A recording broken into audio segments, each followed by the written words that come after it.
Two.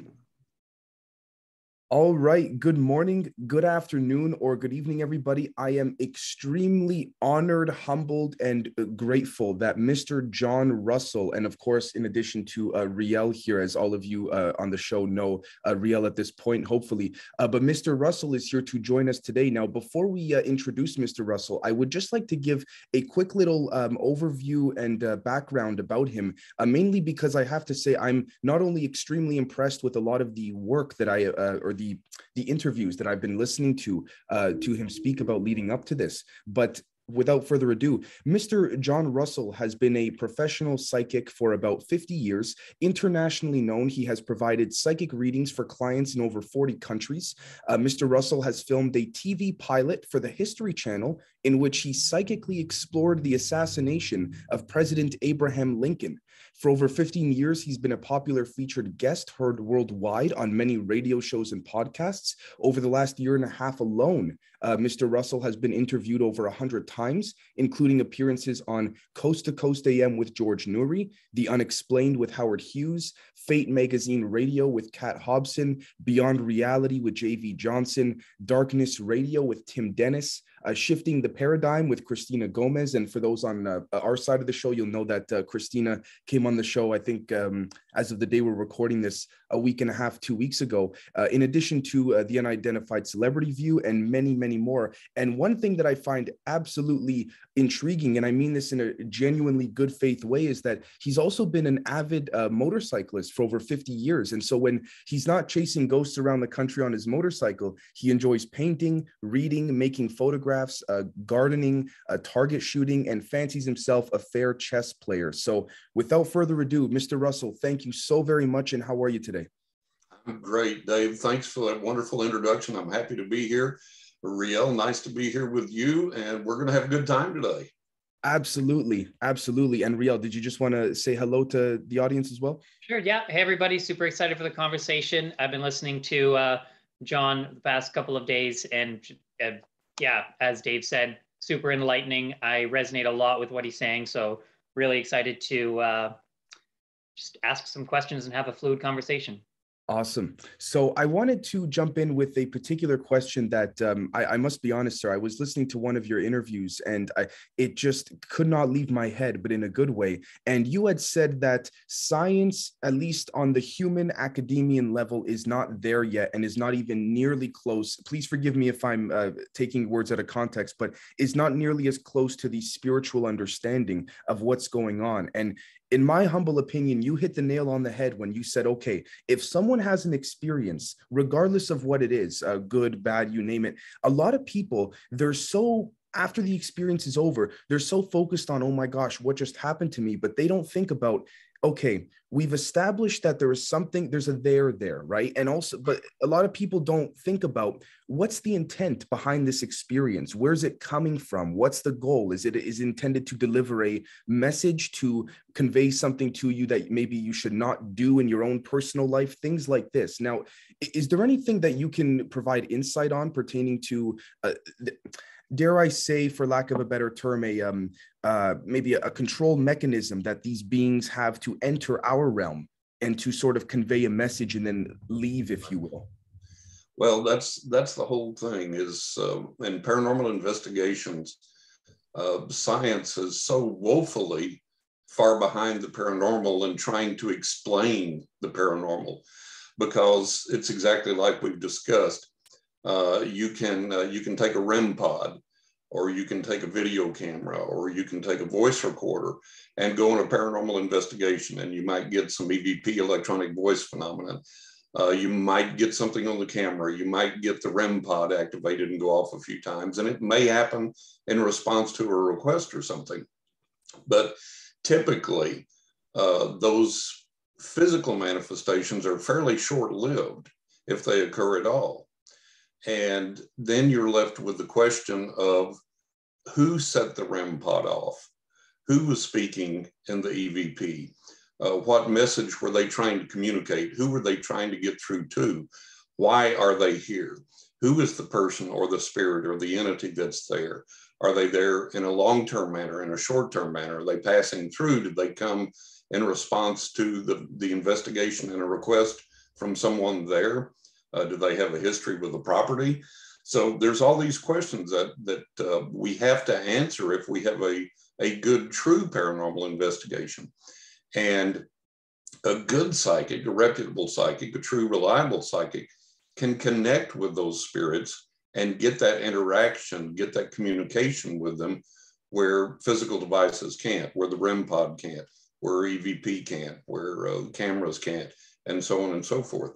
So the best paranormal investigation utilizes both techniques. That's not to denigrate science, but it's just saying that science is so woefully far behind in connecting with the other side like a good psychic can do. It's like watching Skinwalker Ranch, which is really fascinating. And they're finally catching on camera during all of these seasons, they're catching on camera some phenomenal paranormal manifestations. But again, their question is who's doing it and why? They don't have that yet. And I think what they have to do is like when they had the rabbi out there, he did the ritual, opened the portal, they captured that on camera, that indeed the portal did open.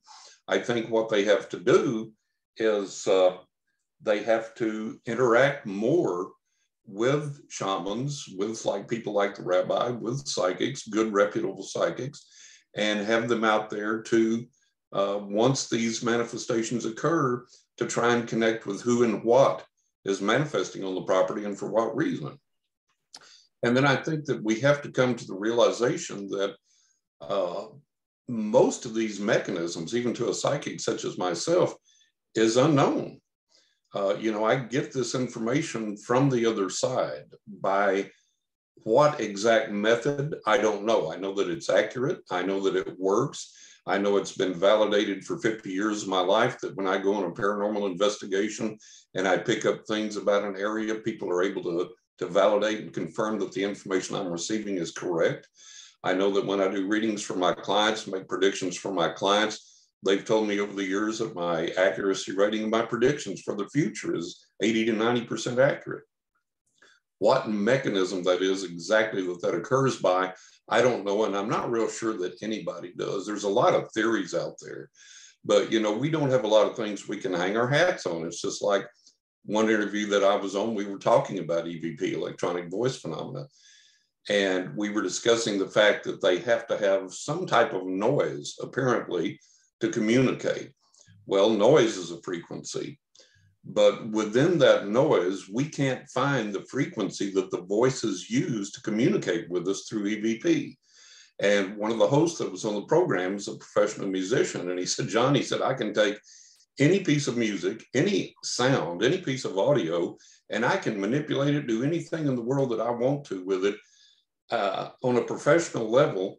But he said, I load these EVP voices and I search for the frequency that they're on and I can't find it. So this is a problem with a lot of our paranormal research. We know these things occur. We know they're real. We know they can be helpful. We know they can be life-saving. I've experienced that many times. We know they can help guide us to a better life. We know that there are these, to our eye, invisible entities out there, beings, ghosts, nature spirits, all these other things. But the method of communication is most times pretty sporadic. And when you go and utilize, try and utilize scientific principles, science alone fails for that simple reason, is that they get something, but they don't know what they've got. And so there has to be a marriage between science and the paranormal for us to make this advancement. The problem is a lot of people in the scientific community are super skeptical of the paranormal and of psychics. And a lot of psychics are reluctant to work with science because there has been so much denigration of psychics and so many, like the amazing Randy, he had his $1 million challenge and just tore psychics up left and right, and nobody would do it. I had a guy that's somewhat of a skeptic asked me on a podcast in the chat one time. He said, hey, why don't you take this current challenge or this, apparently there's another challenge going around. Well, it's pretty much useless because you can't make a believer out of these people that are determined to be non-believers. And one example of that, I'm getting off course here a little bit, but one example of that was when Randy was alive, I saw a documentary that he shot. And in the documentary, he was testing these various psychics. And this one psychic said that he could tell him something about some object that he had in his home or whatever. So Randy picked this object out. Sorry, and he said this came from. Sorry, I don't mean to interrupt you. Just for the audience to clarify, Mr. Randy, just to clarify, you said Randy. I just wanted to clarify who that was for the audience. Yeah, for people that don't know, the amazing Randy, he was a professional magician, and he turned into the biggest skeptic on the planet. And like the famed psychic URI GELLER, Randy made it his life's mission to ruin URI GELLER, and of course couldn't. So anyways, Randy set about to prove that there was absolutely nothing to any psychic thing, to any psychic, to any of the paranormal or anything else. And so in this documentary, he had this psychic and he chose this object that Randy said, I know the exact history of this object, where it came from. It's very obscure. I believe he said that most people may not even know I have it. And so he said, if this psychic can tell me anything about this object, it'll really be phenomenal. So he gives it to the psychic, and the psychic says, oh, this object is a gift. Randy says, okay, doesn't take anything to figure that out. And he says, this came from a male friend of yours, and he lives in, I think the guy lived out of the country or something like that, or found a thing out of country and sent it to Randy or whatever. So he starts telling him all this. Randy acknowledges in his own documentary that the psychic's batting 1,000. Because yes, this male friend of his got it and sent it to him, and it came from here, and blah, blah, blah, and all this. And he's telling him all these things. And then he says to Randy, he says, this friend of yours, he said, there's something unusual about his neck, around his neck.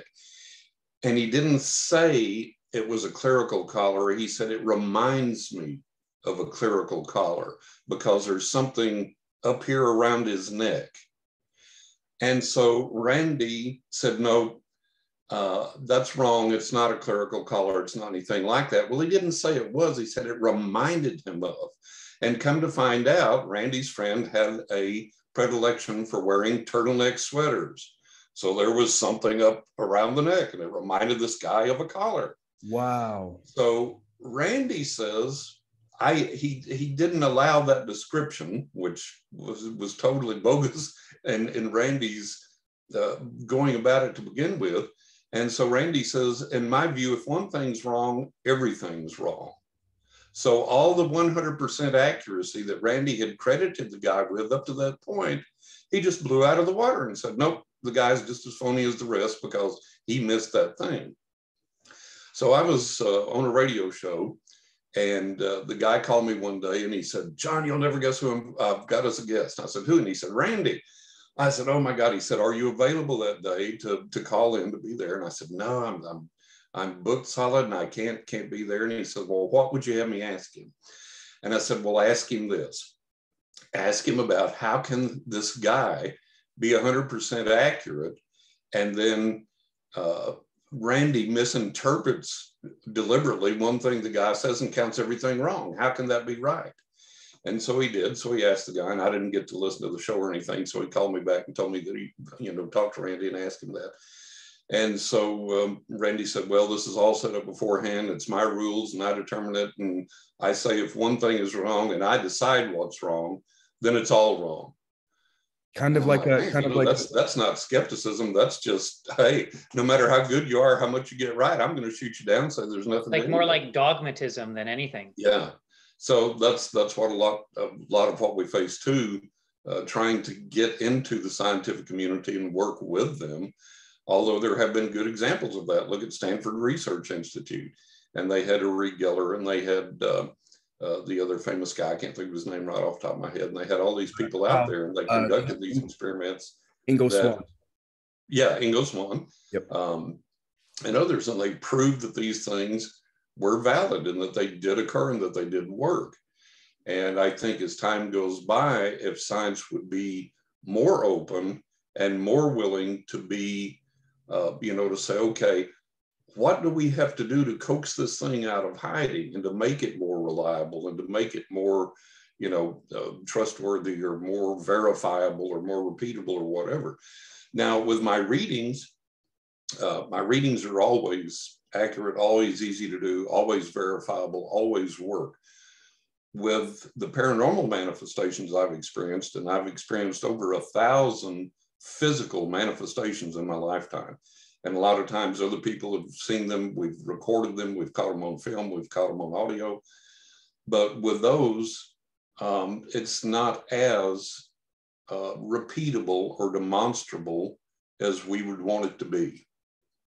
There are certain things over the years that I have been able to do. For example, I've been able to transmit healing energy that's been effective to one degree or another to people, and I can do that fairly repeatedly, fairly demonstrably, fairly reliably. But other things, other physical manifestations, and in particular, when you go on paranormal investigations, you may want a certain thing to occur, or a certain being or entity to come through, or person to come through, or demonstrate themselves in a certain way, and they may or may not do that. And so it's that lack of repeatability that that gets people on edge, and that, you know, puts the scientific community off, and then makes psychics like me frustrated. It's like, you know, guys, hey, we need this right now, you know, do this thing. Right. But I have to say, with all of that, anytime that the chips have really been down and I've been in a situation where my life was literally at risk, the other side has saved me, literally.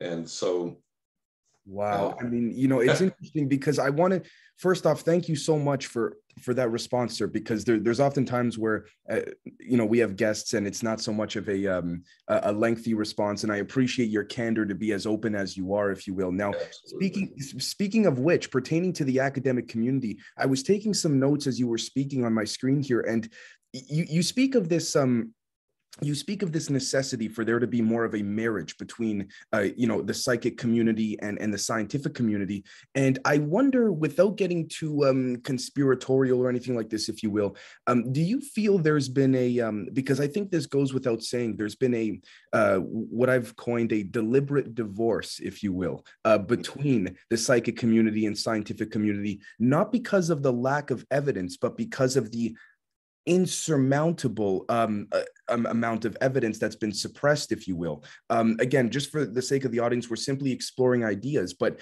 do you, I mean, if I'm not mistaken, please correct me if I'm wrong. I know that URI GELLER has supported your work and things like this and what you do and all of that, right? And I wonder, do you feel there are maybe perhaps certain gatekeepers within the scientific community that know, listen, this is real, but there's, due to politics, due to, you know, power structures, they don't want this to come out because, again, as we've spoken about on the show, if you bring out things like free energy and what have you, there goes big oil overnight, not even within an hour, within a second, there goes big oil, there goes, you know, all these, there goes, you know, nuclear, countries having to rely on other, you know, nations for power, if you will, and all of this. Do you see, and because you've been around for so long doing this, which I'm very grateful for, do you see a deliberate divorce? Dare I say, I want to be careful using the word conspiratorial, but a deliberate divorce within the let's use the word conspiratorial because I think it is. Yeah, there is a deliberate divorce there. Between the academic and the scientific and the spiritual communities. And there are power structures in place within the religious and spiritual communities that want to keep control of things, want to have things done a certain way, follow certain dogma, follow certain tradition, follow certain ritual, and so on and so forth. So we have a lot of problem out there in getting to the truth. One of the things that always inspired me since I was a kid of around 11 when I started doing paranormal research, paranormal investigation, and reading and studying everything I could get my hand on was what was true and what wasn't, what worked and what didn't. And even in the scientific realm, there's dogma and unworkable theory. And in the religious and spiritual realms, it's rife, it's rampant. And so what I wanted to do was wade through all of that. I knew that there was reality out there because these physical manifestations started when I was about 6 years old, 5 or 6 years old. And so I knew they were real. I knew the paranormal realm was real. I knew the psychic realm was real, But as I began to read and study and question people and ask people and try and understand my gift and try and get better and try and train my gift, I became aware that there was all this ritual and dogma and nonsense and superstition out there, basically. And a lot of things that did not work, that weren't workable. And if you traced it back, it went back to somebody's writing, and they wrote about something that they read, and it was just basically passed down hearsay over and over and over again. And I wanted to strip all of that away and get to what worked and what was functional and what was practical. And the problem in trying to do that now is that people still want to adhere to the dogma, the tradition, the ritual, the superstition. They don't want to divorce themselves from that because somehow it's comforting, or somehow they think they'll piss off some god or a being or whatever, or they'll hurt somebody's feelings if they say, well, no, I'm not going to believe that way anymore. That's like one client said to me one time. He was an Indian client calling from India. And he said, John, he said, I know my religion does not work, but yet I'm scared to death to leave it. I'm reluctant to get away from it. Why? And I said, well, for the same reason that all of us are that way. We've been conditioned since kids that there is a being, beings, a god, gods, whatever, that oversee our affairs. And this is the way that we have to interact with them, specifically through this religion. And if we don't do that, we're going to piss them off. We're going to be in danger of hellfire, separation, isolation, whatever. And that isn't the case. I mean, it's real easy to disprove the world's religions. And like most people, if they're being honest with you, will say, hey, I know my religion doesn't work. But they're scared to leave that, scared to get rid of, okay, if this doesn't work, what does? If I divorce myself from this, what am I left with? And so that's why it takes some courage in going out and examining these things and not being afraid to call a spade and say, hey, this works, this doesn't, so on and so forth. But, the conspiratorial aspect, I think, is very, very real because you look at, well, I'll give you one example.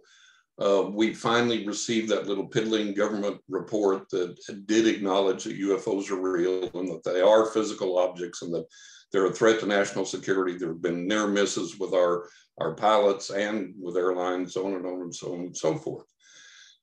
But then you get, well, we don't understand what's going on, and we don't have the technology to capture what we need to capture, and we need more funding, and we need to form a new organization to dedicate themselves to this.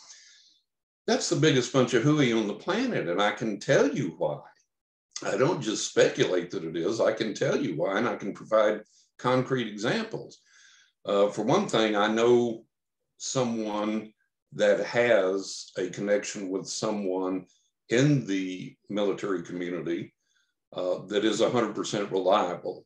Of course, which I can't say, but I know that the connection is real, that it's 100% reliable. And they say that pilots have 4K high-res photographs of these things 50 feet off their wings, okay? For us to say in this day and age that our technology isn't capable of capturing and or understanding these things, let me refer you to a documentary that I watched with my own eyes several years back, in which one of our former CIA heads was talking about technology.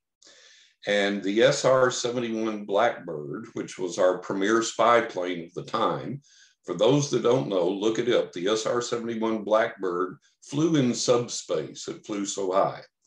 And it flew at speeds a bullet from a plane couldn't catch it. A plane couldn't catch it. A missile couldn't catch it. A rocket couldn't catch it. Nothing could shoot it down. It was the fastest plane on the planet. It could outrun anything that there was, including bullets fired at it from a plane or a missile or a rocket fired at it from a plane. That's how fast it was. So the CIA head said during the height of the Blackbird era, if you took two golf balls and put them a foot apart on a putting green, and the SR-71 flew over at speed in subspace and took a photograph, when you developed the film, you could clearly read which golf ball was a Titleist and which one was a McGregor. And he said at the time, that's decades old technology. Imagine what we can do now. Okay. So it's ludicrous for our government to say, well, we just don't have the technology in place to figure this out. That's crazy. It's insane. It's ludicrous. In light of that statement and several other things that I've seen in documentaries over the years. So of course we do. Now, if we have the technological capability, which we have to have, how ludicrous is it to say that in this vast espionage machine that is the US government alone, with all of the alphabet agencies that we have that we know of, and probably a bunch that we don't know of, how ludicrous is it to say, well, we don't know who they are, we don't know what they are, we don't know what's going on. That just is beyond my ability to comprehend or conceive or imagine that in this age of technology and espionage that we have, we don't know what's going on. There has got to be somewhere in the bowels of the government or the military or both or science or whatever, somewhere there has to be somebody that knows where these craft are coming from, who's piloting them, what their purpose, what their intent is. It's ludicrous to think otherwise. Forgive me, Mr. Russell. I don't mean to put you on the spot, but I gather, and please tell me if I'm incorrect, I gather over your course of your lifetime doing this, you've spoken to and with some very serious high-level government people. And I don't mean to put you on the spot, but I gather in the most respectful way possible, you know more than you're letting on. And I say this because you're following a path, sir, with your gracious answer that I've found in my own research as well. I think I have an idea of the individuals pertaining to the SR-71 and all of this, and I could not agree with you more. But from even a taxpayer perspective, we're paying all these billions every year into the military-industrial complex, and we have no idea what's happening. I mean, this is ludicrous. This is ludicrous. It is. Yeah, it absolutely is. And, you know, there are people out there, if you read the book The Day After Roswell, for example, and people that have claimed to witness this technology firsthand, seen these craft firsthand, seen alien beings firsthand, whatever they are, whether they're AI or whether they're some other type of biological life form, whatever they are, and claim to have seen this and experienced this firsthand. And there are so many people in the military like that have made these claims that there has to be something to it, and there has to be someone that knows what's going on. One of the things that I've encountered over the years is the fact that I had a friend of mine who's now deceased, and he was one of my absolute best friends on the planet. And he was a retired major in the Air Force, and he had been a pilot, and he had done some work for the NSA and had top secret clearances and all types of things. And the people that do that take their oath of secrecy so seriously that if they had had conversations with an alien being, I think some of these people would not reveal that because they take their oath of secrecy so seriously. And he did.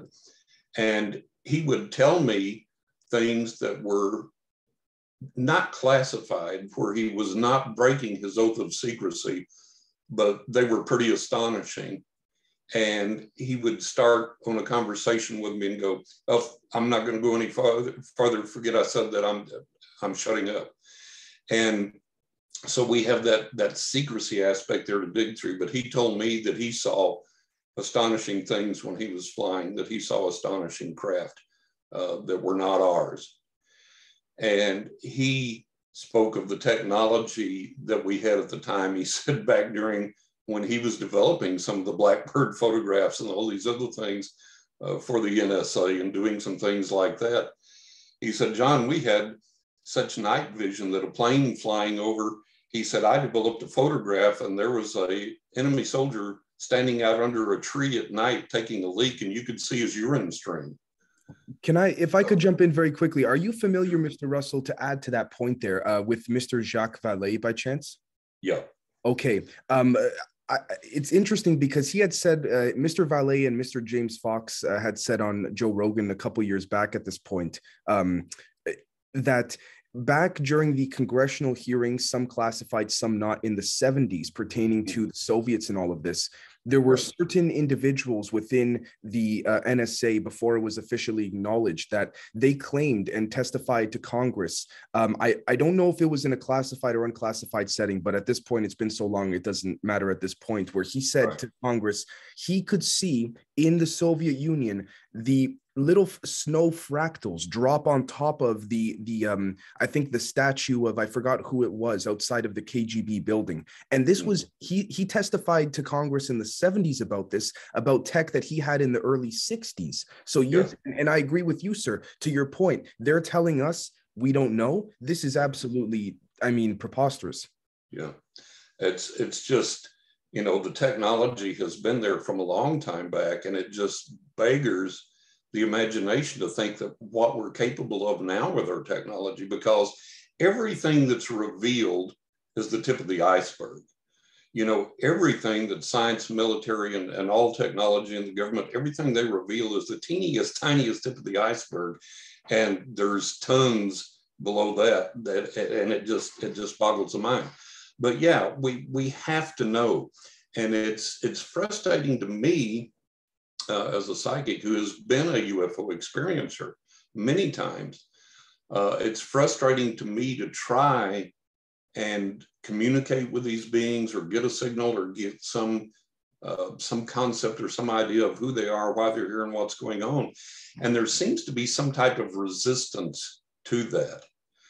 And it's very frustrating. And it's compounded by the fact that a lot of the so-called UFO experiencers have these pie in the sky, by and by, goody two-shoes, as they're here to save us stories that never pan out, never contribute anything to humanity, never contribute to peace, healing, health, energy, anything else. And then you got a lot of just pure nutcases out there in the UFO community. Let's admit to it. Let's call it what it is.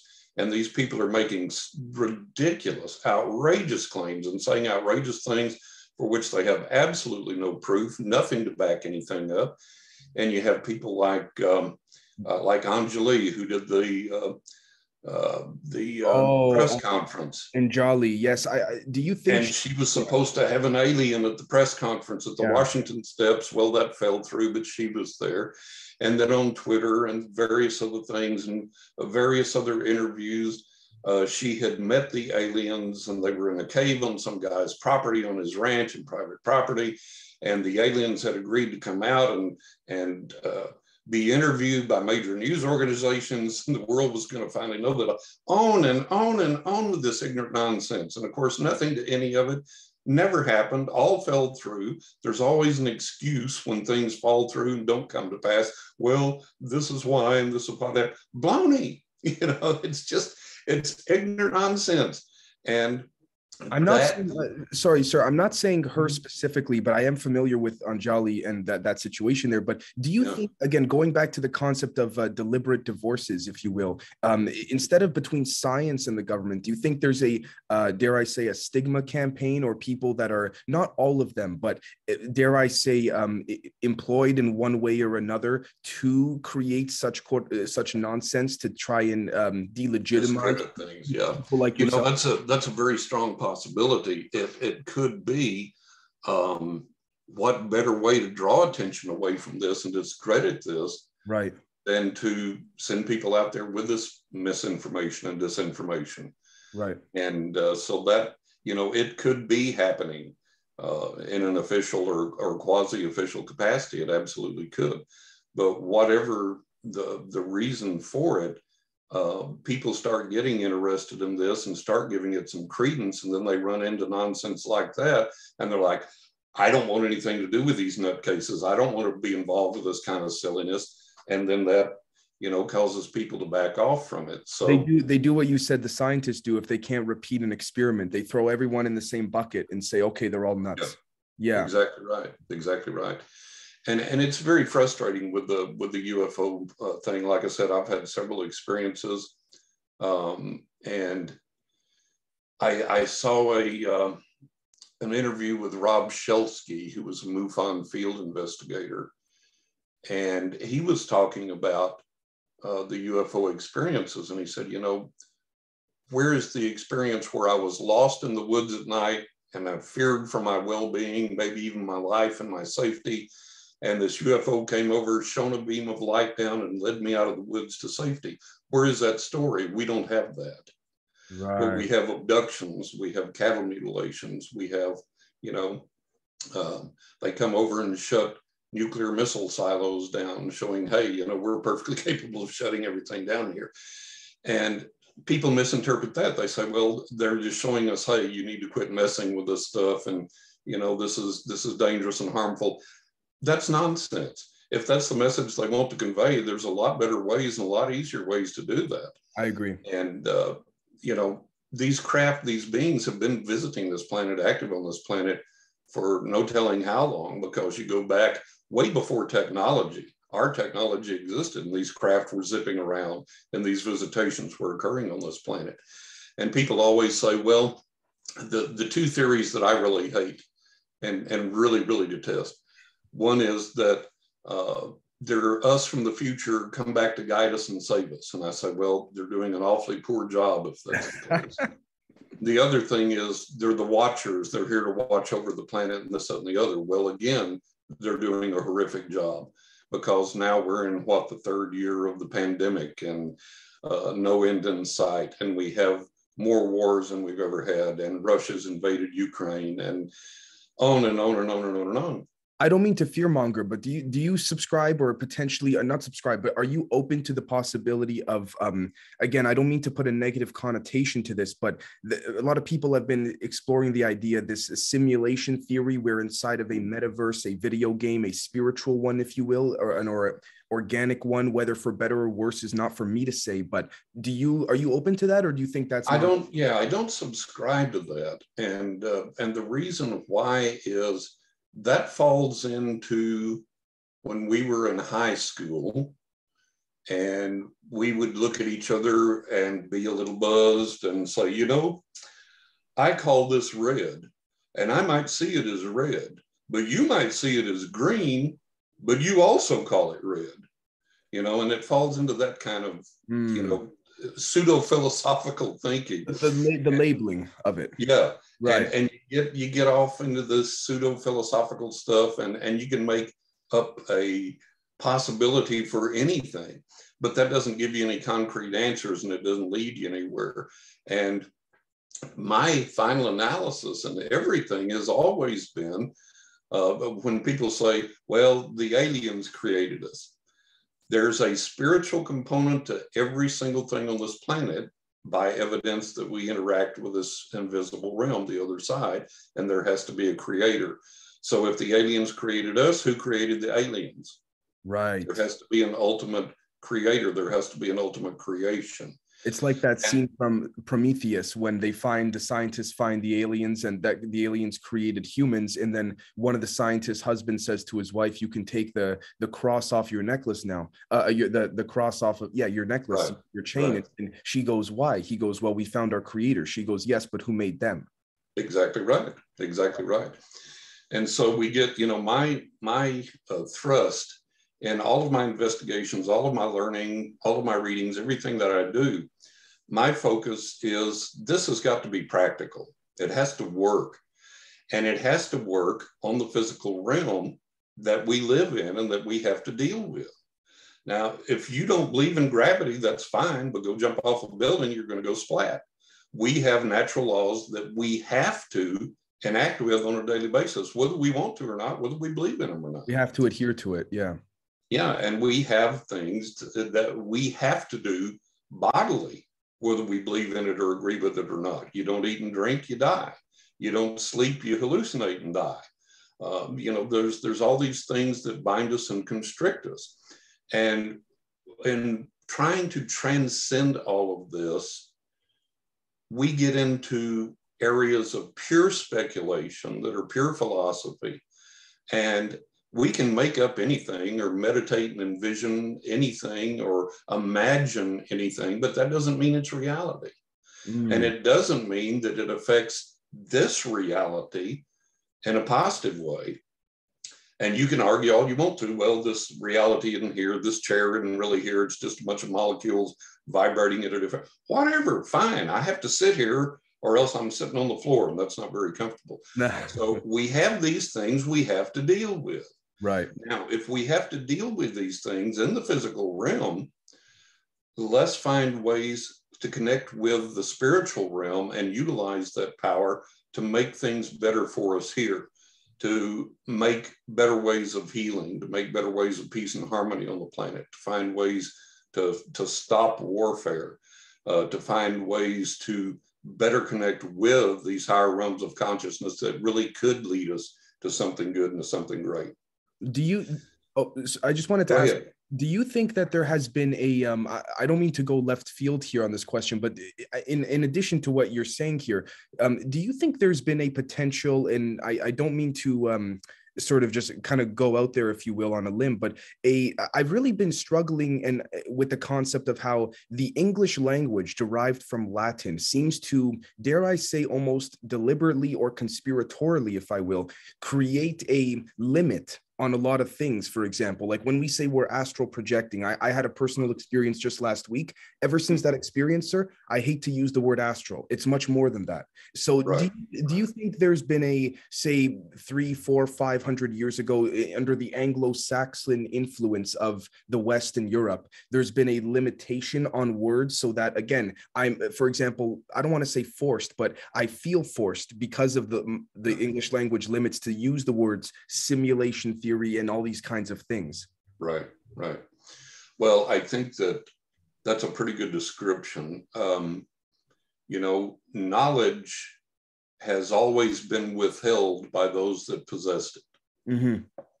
And, you know, all you got to do is study history to learn that. You know, they didn't want people to read because if you read, then you understood and you had an extra level of power and freedom and so on and so forth. So language has always been controlled and confined. And, you know, like we have the Webster's official dictionary, these words are recognized, you know, these words are not, that come from slang or the hip hop community or whatever. And then they find their way into common usage and they become so popular and so prevalent that finally the dictionary goes, okay, well, we gotta stick this in here. We can't ignore it any longer. But yeah, I think that's a lot of it. And I think we've been confined by phrases that constrict things, that narrow things down to a preconceived viewpoint, when, like you say, there's actually so much more. There's a lot more. And by trying to describe a certain experience only a certain way, then you necessarily limit that and limit people's interpretations and understandings of it, and limit how that can be portrayed or communicated or conveyed to people. So I think that is a problem. And, you know, it's like in the paranormal, the spiritual community, the psychic community, we will have people say, well, I'm this, but I don't do that. You know, I'm a psychic, but I can't do psychometry, or I can't do predictions or whatever, this, that, and the other. And when I set out to explore my gift and to explore this realm, I didn't put any restrictions on myself. I let myself explore and examine every spiritual tool and technique, every psychic tool and technique, every paranormal tool and technique that there was. And I continue to do so to this day. And I don't say, well, because I'm this, I'm not that. I say I'm everything. I experiment with it all. I utilize it all. Now, certain things are stronger within my repertoire than other things are, but that doesn't keep me from experimenting with them, from using them, from acknowledging their reality. And so we close ourselves down too much in this quest to gain this knowledge. And we narrow ourselves down into these channels where we follow a teacher, a precept, a organization, a religion, or whatever. And all that does is constrict us and blind us to something further that we'll not be able to experience, connect with, that would be beneficial to us. And that creates more confirmation biases, and people keep trying to check off boxes. That it's like, I've been using this example with my audience and community lately. Like, for example, say, Mr. Russell, sir, my background is mainly Italian, so forgive me for this example. You hand me a plate of pasta and the sauce is red and the whole thing, but I look at you, say, as the immature spiritual individual, as, hold on, I've been taught my whole life the sauce is supposed to be green. And I keep thinking, and that speaks to physics too, the closed-mindedness of, oh, I was taught it has to be this way, so why isn't the equation, so it must not work, forget it. Yeah, exactly right.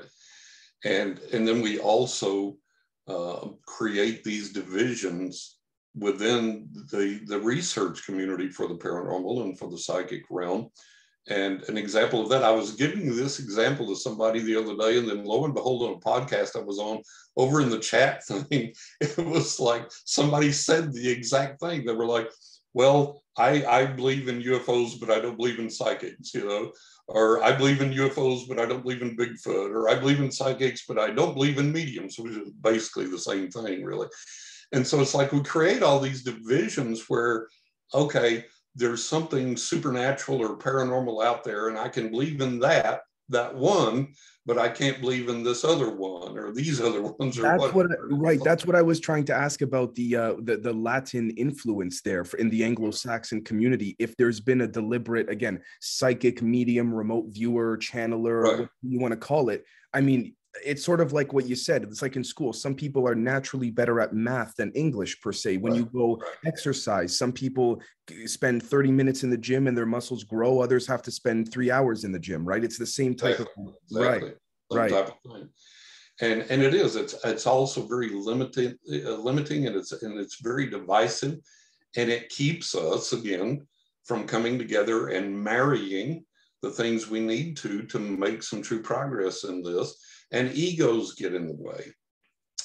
We had, I write about in my second book, when I was growing up, we had a spiritualist circle or a prayer group, or whatever appellation you want to give it, whatever you want to call it. And we met at my house, at my parents' house, and I sat in on a lot of these as I was growing up. And initially the focus was this, or the modus operandi was this. We would have people come in and say, okay, look, inner peace movement was popular at the time. Eckankar was popular at the time, a lot of these movements. And we would tell people, say, look, if you want to pray a Christian prayer, awesome. If you want to use a technique from inner peace movement or Eckankar, great. If you want to use some other technique from some other religion or some other teaching, great. If you want to use pure visualization or affirmation, great. But you utilize what works for you, and don't expect the rest of the group to have to follow that path. So in other words, if you're an Eckankar aficionado, don't expect us to use Eckankar techniques. If that works for you, great. If you want to use that, great.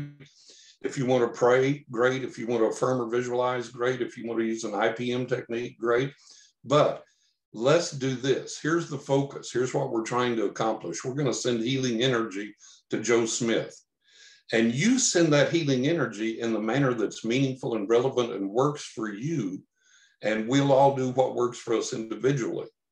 But collectively, we will focus that towards one aim. That is, I would like to say very quickly, sir, for our audience on my end, I've been giving this example lately. I have to say, sir, you're almost, dare I say, I have this list of questions on the left side of my screen, and you're literally ticking them off before I ask them. I'm not kidding. But for my audience, what Mr. Russell is also trying to say, as I interpret it, is sort of like for dare I say, like my generation with smartphones, Android, iPhone, you may have your text messaging app on the bottom screen. I may have it on a folder in the screen, the page over. We have two different ways of getting there, but we get to the same place. Exactly right. Exactly right. And as long as we did that, we got some marvelous results, some fantastic results, some really amazing things happened.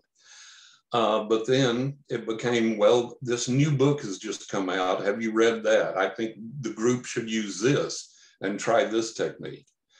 And so that began to muddy the waters and kind of diffuse the focus of everything.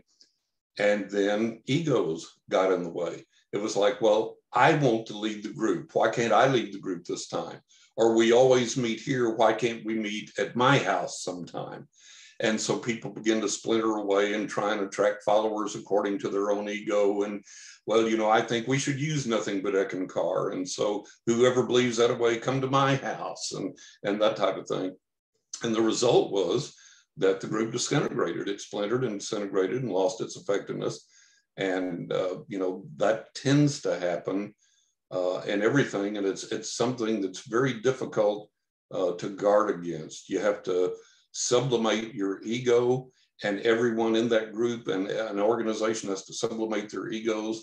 And if a bunch of people are working together, the scientist with the degree from Harvard or Yale or MIT or wherever, or Caltech, whatever, the scientist has to be willing to sublimate his ego to the psychic that comes in and says, in this particular instance, this may override the scientific theory or application, or we may have to find a better way to integrate that scientific theory or application.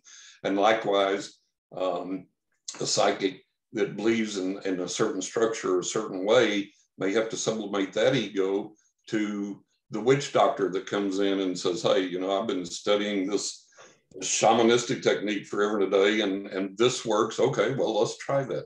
So it all has to be an amalgamation of all these different tools and techniques, and say, let's find out what works and what doesn't.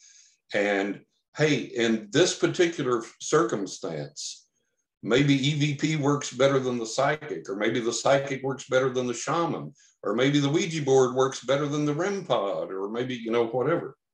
So, oh, and I have to throw in for the Ouija board, people that are scared to death of the Ouija board, that it's a tool of Satan, you always open a portal to demons, you're going to be possessed.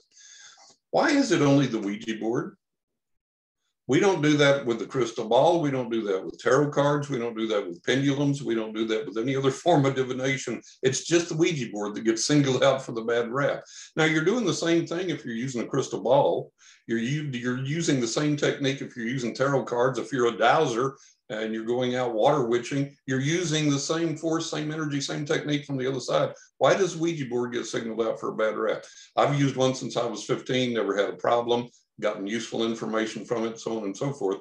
But that's another example of where dogma makes it into something, and then you take a perfectly good tool. People think Ouija boards are new. They've been around forever. The Indians had talking boards. The Native American Indians had talking boards they utilized. In ancient history, you can research back and find talking boards and various type of devices like that in ancient history. So they've been around forever.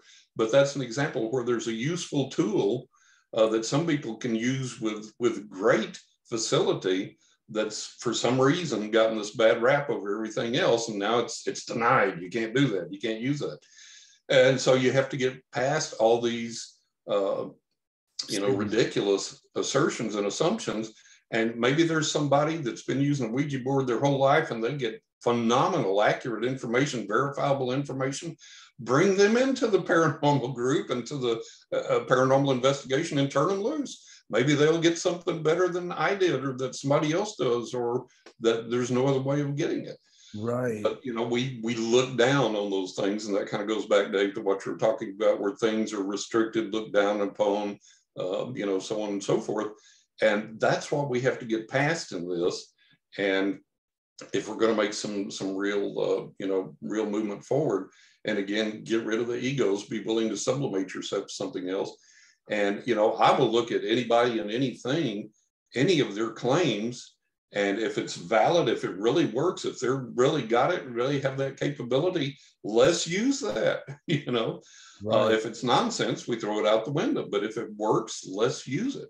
And I think that the more we put things together, the more science and technology we put together with the realm of the paranormal and work on that, we can make great advances. But I'll give you an example of that.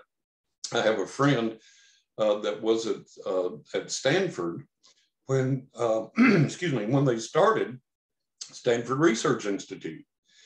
And he knew Puthoff and Targ and Geller and all these guys. He palled around with them and knew them, and he was doing research there. He's a scientist, and he was doing research there. not at SRI, but at the same time SRI was doing research there. So he was privy to a lot of the stuff that was going on. And he gave me an example that absolutely fried my mind, blew my hair back, and it still does. And it was so amazing, but it also shows you that bias or that restriction or that division or that divorce that you've been talking about. The alphabet agencies threw a lot of money at Stanford because the remote viewing and all these things worked. And so one of the people that had commissioned a piece of remote viewing that my friend became privy to and saw, the target was a bench by a train track, I guess commuter train or something like that. And it was in a public area and there were, you know, trees, fountains, whatever around. And I don't remember the exact description, but that's the gist of it. So anyways, the remote viewer gets the person on the bench and gets the surroundings and gets the train tracks and everything. And so the alphabet agency person, the government person, whoever it was, said, okay, the experiment's a success. And my scientist friend is looking at it and he goes, where's the train? And the guy said, what do you mean? And so my scientist friend explained it to me, and I'm a professional photographer, and I immediately got it. He said, if you take a slow speed film camera with slow speed film in it and set it up and the train goes by, you don't see the train. And that's one of the first things that you learn as you're becoming a photographer. One of the first assignments that I got in my photography course was, here's a busy New York intersection in New York City. How do you take a picture of the buildings with no people in it when it's the most popularly busiest place on earth? You slow speed film and a slow shutter speed, and people walk right by and the camera doesn't even pick them up, but you get the building because it's stationary. So he said, now if you take, and I got it right away because I was a photographer, I was like, oh my God. And he said, now if you take a fast film and a fast shutter speed, you stop all the motion that's there. You get all the motion that's going by. So he told this to the guy and he said, you know, look at your remote viewer as a slow speed film camera with slow shutter setting and slow speed film. The train's going by, but he's not getting it. Now, what if there were a way to take your remote viewer and somehow tweak him through training and learning and experimentation and turn him into a high-speed film camera with high-speed film on a fast shutter setting, so that when the train comes by, he also, oh, there's a train going by right now too. And the guy said, irrelevant, we've got our result, that's all we need. And so that goes back to what we're talking about is, you know, a lot of these people in the intelligence or scientific community or government or whatever, it's like, hey, there could be a better way and we could get even more. Yeah, got what I need, you know, and leave it alone. So that was the response, that was the reaction. And so that's another problem that we encounter when we're trying to investigate these things in a meaningful way and do something good and have some advancement, is we meet that resistance of, man, who cares, got what I need. Does this speak to you, Mr. Russell, pertaining to vibrations, if you will, moving so quickly at different rates? And this, to me, at least, I made a personal correlation right now in my head of, again, this concept of literally life all around us, teeming with life, but just, right, dare I say, I don't want to use this word literally, but maybe sort of like a surfer, metaphorically, riding different frequency waves at the macro versus the micro. Yeah. Well, you have to understand that life is that way because where I sit right now and where Riel sits right now and where you sit right now, Dave, there are radio waves going through the air around us constantly and from many, many different sources. We're not aware of it. We don't know they're there. We don't hear the music. We don't hear the voices or whatever because we're not tuned into that. And if I get a radio and put it here in front of me and mess with the dial and tune in, there's country music radio waves around me. I'm getting country music station. Turn it a little bit further, I get a jazz station. Turn it a little bit further, I get talk and news and so on and so forth. So these waves are constantly there, We're just not aware of them unless we grab the mechanism to tune into them. And that mechanism we call the radio, but really, like you said, Ouija, talking box, magic box, you can call it whatever you like. Yeah, exactly. And then visually, you have got to realize that there are things in the spectrum that we can't see with our physical eyes. And so there are ways of adapting to that, like our military gets night vision binoculars. And you can get infrared settings on cameras to see at night, or to convert things into an infrared view, and all these other types of things. So those things exist. They're there all the time. We just don't see them with our normal vision, like we don't hear the radio waves with our ears, and so on and so forth. So who knows what entities, beings, dimensions, sounds, sights are around us all right now that we're just simply not aware of. And that's where I believe that you can take science and try and figure out where those frequencies lie and convert them into something that then we can witness with our physical eyes, hear with our physical ears, so on and so forth. Just like when Edison was working on a device to communicate with the dead, to communicate with the other side. And people, again, you know, they run into these problems. These things are very difficult. There's a lot of phonies and a lot of cons and a lot of things out there in this regard. And so it makes it very difficult. And then you have to wonder about government interference. You look at Tesla and the incredible, mind-blowing, mind-boggling things that guy was doing and was attempting to do. And no government support, no support from the mainstream scientific community, and certainly no support at all from the religious or spiritual communities for the most part, because that goes against the status quo. One of the big problems in UFO research I saw in one of the documentaries I watched, they were talking about remote viewing and how successful it had been, and the pushback that the remote viewing and the UFO investigations and things got from a lot of the members in politics and even in science and other things, because they were devout Christians.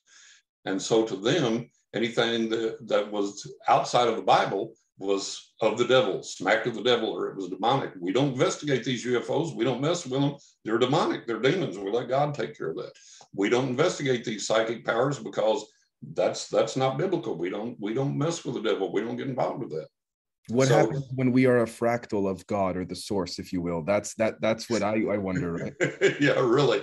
So who's going to do that's more of that divisiveness and that restriction and that difficulty that we have in investigating these things.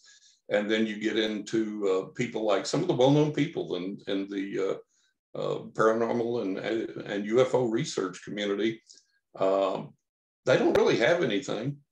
They have a lot of books out, and some of them haven't even had experiences. Some have, but a lot of them haven't. And some of them, it's come to my attention over the years as I've read things and researched things, that a lot of what's passed off as knowledge is they've just read somebody else's theory about something and then written about it. They haven't ripped it off, but they've just written about it. And okay, well, here it is. Well, that's nothing. And so a lot of these, like the paranormal conferences and things, I'm not denigrating anybody or putting anybody down, but when you go to them, what do you learn? What do you get? You know, I hear you. People are selling their books, you know, but what actual knowledge, what do we have that we can actually hang our hats on? And, you know, the UFO industry has become, ufology's become a cottage industry. You know, you go on the conferences and you get your appearance fee and you sell your books and this, that, and the other. But what have you actually contributed? What have you actually got? And it's like, well, if you level that criticism at me, I've got 50 years worth of clients that say, hey, this guy's hit the nail on the head. His prediction's been 80, 90% accurate, so on and so forth. I've got paranormal investigations where people have seen these things manifest physically with me. Sometimes we've captured them on film. Sometimes we've captured them on audio. Sometimes we've captured them on camera. When I did the investigation for the History Channel, I told them during part of the investigation that a spirit was walking through me. And as I said that, we captured on the FLIR camera footprints on the floor, walking across the floor and walking through me as I said that. You captured, that was captured on a FLIR camera, as you said. That was captured on a FLIR camera. That was captured on film, yeah. So what is it, and I'm just speaking metaphorically here, what would a scientist say in this particular case? You have what's referred to as data, a data point of evidence. I imagine they would say something as in, if that, dare I say, bothers their ego, they would simply say, oh, well. Camera artifact. Really? Camera artifact. They always pass it off as a camera artifact. Oh, wow. And we're supposed to believe everything that NASA puts out, right? Yeah, camera artifact. And so that's a lot of the things that some people have been trying to do with the things I've captured at Skinwalker Ranch. Oh, it's just a camera artifact. Well, if you know anything about cameras, film or digital, you know there are certain things that are not camera artifacts. And if I capture, which I have on film, one of the spirit photographs I captured one time when we lived in New York. We lived about 20 feet away from this beautiful clear stream that was full of boulders. And we actually owned part of the stream, where the property we owned this time, it was in town. And I would go out there and take jillions of photographs of the beautiful trees and the foliage and the boulders and the streams and the rock, stream water going over the rocks, and mess with exposure speeds to get beautiful effects and all those things. So I spent as much time as I could out there. And now this is with a film camera, and the stream was shallow where it was at. You could see all the stuff, all the rocks and everything bottom. And it was slow flowing most of the time. And I was out there every single day, if not taking photographs, just sitting there having a beer and looking at the water and enjoying it. And I would periodically get out there and put on my tennis shoes, wade into the stream and clean it up where, you know, debris had come through, somebody had thrown a can in or whatever. So I knew every single thing that was in that stretch of stream. I knew if a rock was out of place in that stream. So looking at it constantly and looking at it through the camera, I would notice if there was anything unusual there. So I was taking a picture of the shallow part of the stream where I normally did, and I always looked at the stream, kind of set up my shot before I looked through the viewfinder. Looked through the viewfinder, saw the normal view of the stream, took the shot. When the film was developed, and this is clear as a bell, and I've got to find it because we've moved, and I've got a bunch of stuff still out in the garage that I've got to dig out.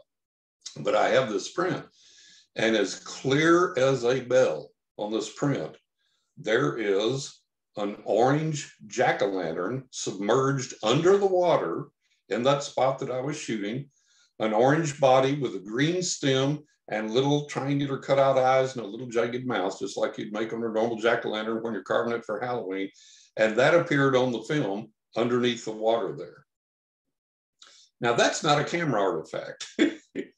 You can camera artifact till the cows come home. You're not going to get an orange jack-o'-lantern with a green stem and eyes cut out and a little jaggedy mouth that's absolutely, totally, completely, clearly visible and about the size of what a large pumpkin, a large jack-o'-lantern would be. And it's clearly submerged under the water. And that's a physical impossibility. And it's not a camera artifact. Even if we look at it mathematically, how many times in a mathematical probability sense is everything a camera artifact? Right, exactly. And so, you know, you captured things like that there's no way it's a camera artifact. And the funny thing about the footprints walking through me, they were a woman's period era shoes. And you could see the footprints clearly on the floor, and you could see them walking. And you could see them walk right through me and pass through me when I said, this spirit, this woman is walking through me right now. Wow. So that's what I bring to the table. It's like, if you've got some fantastical story, I'm all yours if you've got the goods. I've got the goods, you know, and other people can see these goods. Now, they can dismiss it as a camera artifact or as a glint on the filter or whatever. They can dismiss it however they want to, but it's there. You know, I've shown a lot of people these things. Oh, it's pareidolia, it's pareidolia. Well, it's not pareidolia because the things in my photographs are so detailed it's not like you go out and you look at a cloud and go, that one kind of looks like a turtle. Where? Right up there. Where? Well, see, that could be a head sticking out. And this, oh, yeah, yeah, okay. I don't get shots like that. I get shots that are absolutely, undeniably something. People are so skeptical to even open their minds to this. But then, if I may add very quickly, before I want to let Riel jump in, you talk about things like carbon monoxide, carbon dioxide. You can't touch it, but for some reason, people acknowledge that it's there like nothing. But it's like, even the football game on the TV. I played a little thing with my friends the other week, and I said, how do you know it's there? How do you know it's happening? They go, well, it's on the TV. I go, are you at the game? And they go, no. And then they go, oh shit, we see what you're saying. I'm like, right, yeah, exactly, right. But I did want to give an opportunity. Riel, did you want to jump in with a couple questions for Mr. Russell? And right before you do, I just want to say, for when the audience is watching and listening to this afterwards, I really do mean this when I say this. This list of questions, Mr. Russell has so graciously transitioned to answering each one before I asked it. And I'm not trying to exaggerate or sensationalize, but I really do mean that. He's hit almost every nail on the head that I've written down. So Riel, pretty much proving his abilities, right? Riel, please. Whether he knows that or not. Yeah, wow. I love, listening to your stories is incredible. I was wondering, okay, so first off, this is going back to in the earlier part of the conversation where you talk about religion doesn't work. Right. So what do you mean by that? Because what is the point of religion? And what do you mean when you say that religion itself doesn't work? Well, the point of religion is control. You have to adhere to belief in a certain being or beings and a certain system and way of living. So it's even Christianity. You have to live a certain way. You have to believe a certain way. You have to be a certain thing. You should dress a certain way. You should conduct worship in a certain way. You can associate with certain people, others you shouldn't. And so it's all about control in your life. The easiest way to prove that religion doesn't work is let's take Christianity and let's take this ironclad promise in the Bible where Jesus said, if two of you ask anything in my name, it'll be done for you. There's no other conditions. There's no other limitations. Just two people agreeing that we want you, Jesus, to do this for us. Now, that's so easy to bust. How many people are in St. Jude Children's Hospital right now, and you've got one child in there with cancer and 10 family members in agreement praying, God, Jesus, please heal this child, and the child dies. It's easy to refute. If it worked, we would be seeing on a demonstrably significant statistical basis miraculous healings, people getting new cars, people getting new jobs, people getting the spouse of their dreams, on and on and on and on and on. But as a former associate pastor for a brief period of a small church, and I'm an ordained minister, and I know that Bible inside and out and upside down, I can tell you that, man, we prayed in agreement for tons of people in the church for various things. And I don't ever recall any significant miraculous healing or cure or blessing or this, that, and the other. It was usually hoop and holler Sunday and oh, woe is me Monday. And so it's easy to prove that these promises don't work. If they did, we wouldn't have all the sick and dying that we do, and we wouldn't have all the disease and famine that we do, and we wouldn't have the wars that we do. That simple promise, if two of you ask anything, agree in my name and ask me in my name, anything, I'll do it for you. My Father in heaven will do it for you. It doesn't work. That's really interesting because that with the UFO kind of like dogma, you're talking about a cottage industry now. I'm kind of running on the idea that we're being prepared for a UFO religion. And so to me, that would make perfect sense if we're saying that religion is a form of control. Well, the next way to control everybody is to think that there's this alien God, and that's the way to kind of unify the planet.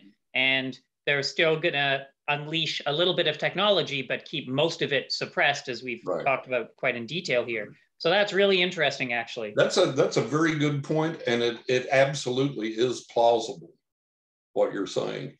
So that's not beyond the realm of plausibility at all. Right on. So then also I have questions. Are you familiar with the Farsight Institute? Yes. Because yeah, when you're talking about the Stanford research and the shutter speed of the camera, how they just rejected it, saying, nope, we're not interested in that. We got what we wanted. Well, Right. I recently listened to an interview with the president of the Farsight Institute with Michael Salla of Exopolitics. I'm not if you're familiar with him. And they said that the military's approach to remote viewing was a joke, and that they created the Farsight Institute because the governments and the military did such a poor job of actually pursuing this legitimate, credible field. They branched out on their own and became their own private organization. So I was wondering, have you worked with the Farsight Institute? I haven't, no. I've done very little work with any institutes or anything. I've done, was contacted by the FBI once to do some stuff, and that was very unsatisfactory. And I typically try and avoid working with institutes. I'm very selective about who I work with for the simple reason of dogma and control issues and ego and this type of thing. And a lot of times people want you to do something, but they want you to utilize your gift to do it their way. And I may be, my obligations to the other side, to the power that gives me this gift. And that's where my obligation is. And I may go in and say, okay, they're telling me this, or that I have to do this, or that we need to do this. And if they're wrapped up in some particular focus and trying to rope me into that focus, then we're going to be at loggerheads there. So I'm very selective about who and what I work with. Mm. And yeah, thank you for that. And Dave, I wanted to bring up also what you're talking about with the language, how Latin to English, and we're basically confined by our abilities to express ourselves. And when going back to the religion topic, I break that word down into Ra, like the god Ra, and legion, which in the Bible is supposed to be a collective of demons. So that's kind of how I'm interpreting what religion is. You're basically a legion of these negative entities worshiping, arguably in our generation's ed research, this fourth dimensional parasite being that's basically trying to control everything. Right. Yeah, I don't know how I know it's a bit far out in left field, but also I really like that you're criticizing the UFO anecdotes, how they're all so like doom and gloom, abductions, mutilations. Where's the healing? How many people have said, oh, I was beamed up on the board and they cured my sciatica. They, they cured my cancer. Instead, people are beamed with radiation. They come out of these with damage. Sicknesses and sores and eye problems and illnesses and diseases, and some of them die and so on and so forth. I did want to say very quickly, the amount of, at least in my research that I found, the amount of reports where people say, interestingly, if we talk geographically, more so, at least I could be wrong here, but I found my research, this seems to occur more so in Latin America rather than in Africa, and compared to say Europe or the West. These, again, I want it very seldom compared to the very unfortunate experiences people claim to have, but blue orbs, white orbs entering people's bodies whom have cancer, the next morning they're cancer free when they're terminal. This is very, as I understand it, and Mr. Russell, as I know you've been researching far longer than I have, so please correct me if I'm wrong. Do you find those instances to be more, dare I say, rare than the negative experiences Riel just brought up? And I wonder if that has anything to do with some type, as they call the ley lines of the planet and things like this. Right. But I don't mean to. Unfortunately, the positive experiences seem to be much, much rarer than the negative experiences. Yeah. And it's very difficult to validate the actuality, the physicality of these positive experiences. Right. Whereas the negative experiences, there's an overwhelming body of anecdotal evidence about abductions, and there are seemingly pretty solid ties to cattle mutilations and those type things. There's plenty of solid physical evidence where people have interacted with craft and suffered radiation burns, radiation sickness, some type of poisoning, so on and so forth. Yep. So we get a plethora of those type of events and very, very little of the good stuff.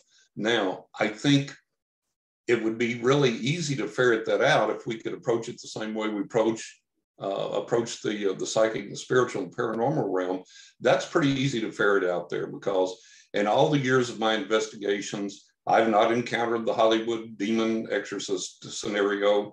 I haven't encountered anyone that I thought was legitimately possessed. I've never seen anything I thought was a legitimate exorcism. I've seen a lot of misrepresentation, misinterpretation, mental illness, drug abuse and use that led to misinterpretation because of altered state of consciousness and those types of things. But I have not found the demon behind every bush and the negativity and things that people are so fond of portraying when they portray the paranormal realm. It's just like these so-called ghost hunters in the paranormal shows. They're all demon chasers. Demons are everywhere. Demons are responsible for everything.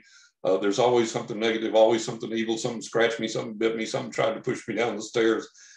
I've done a bajillion paranormal investigations. I've never encountered anything like that, ever. It's like that woman in the story you shared with Christina Gomez, who was convinced that a ghost was trying to kill her because a plate was thrown at her. Right. So I wonder if the negative experiences are because, generally speaking, people are in a state of fear, and the state of fear that people are in are causing them to perceive these experiences as negative. It amplifies it. Sure, yeah.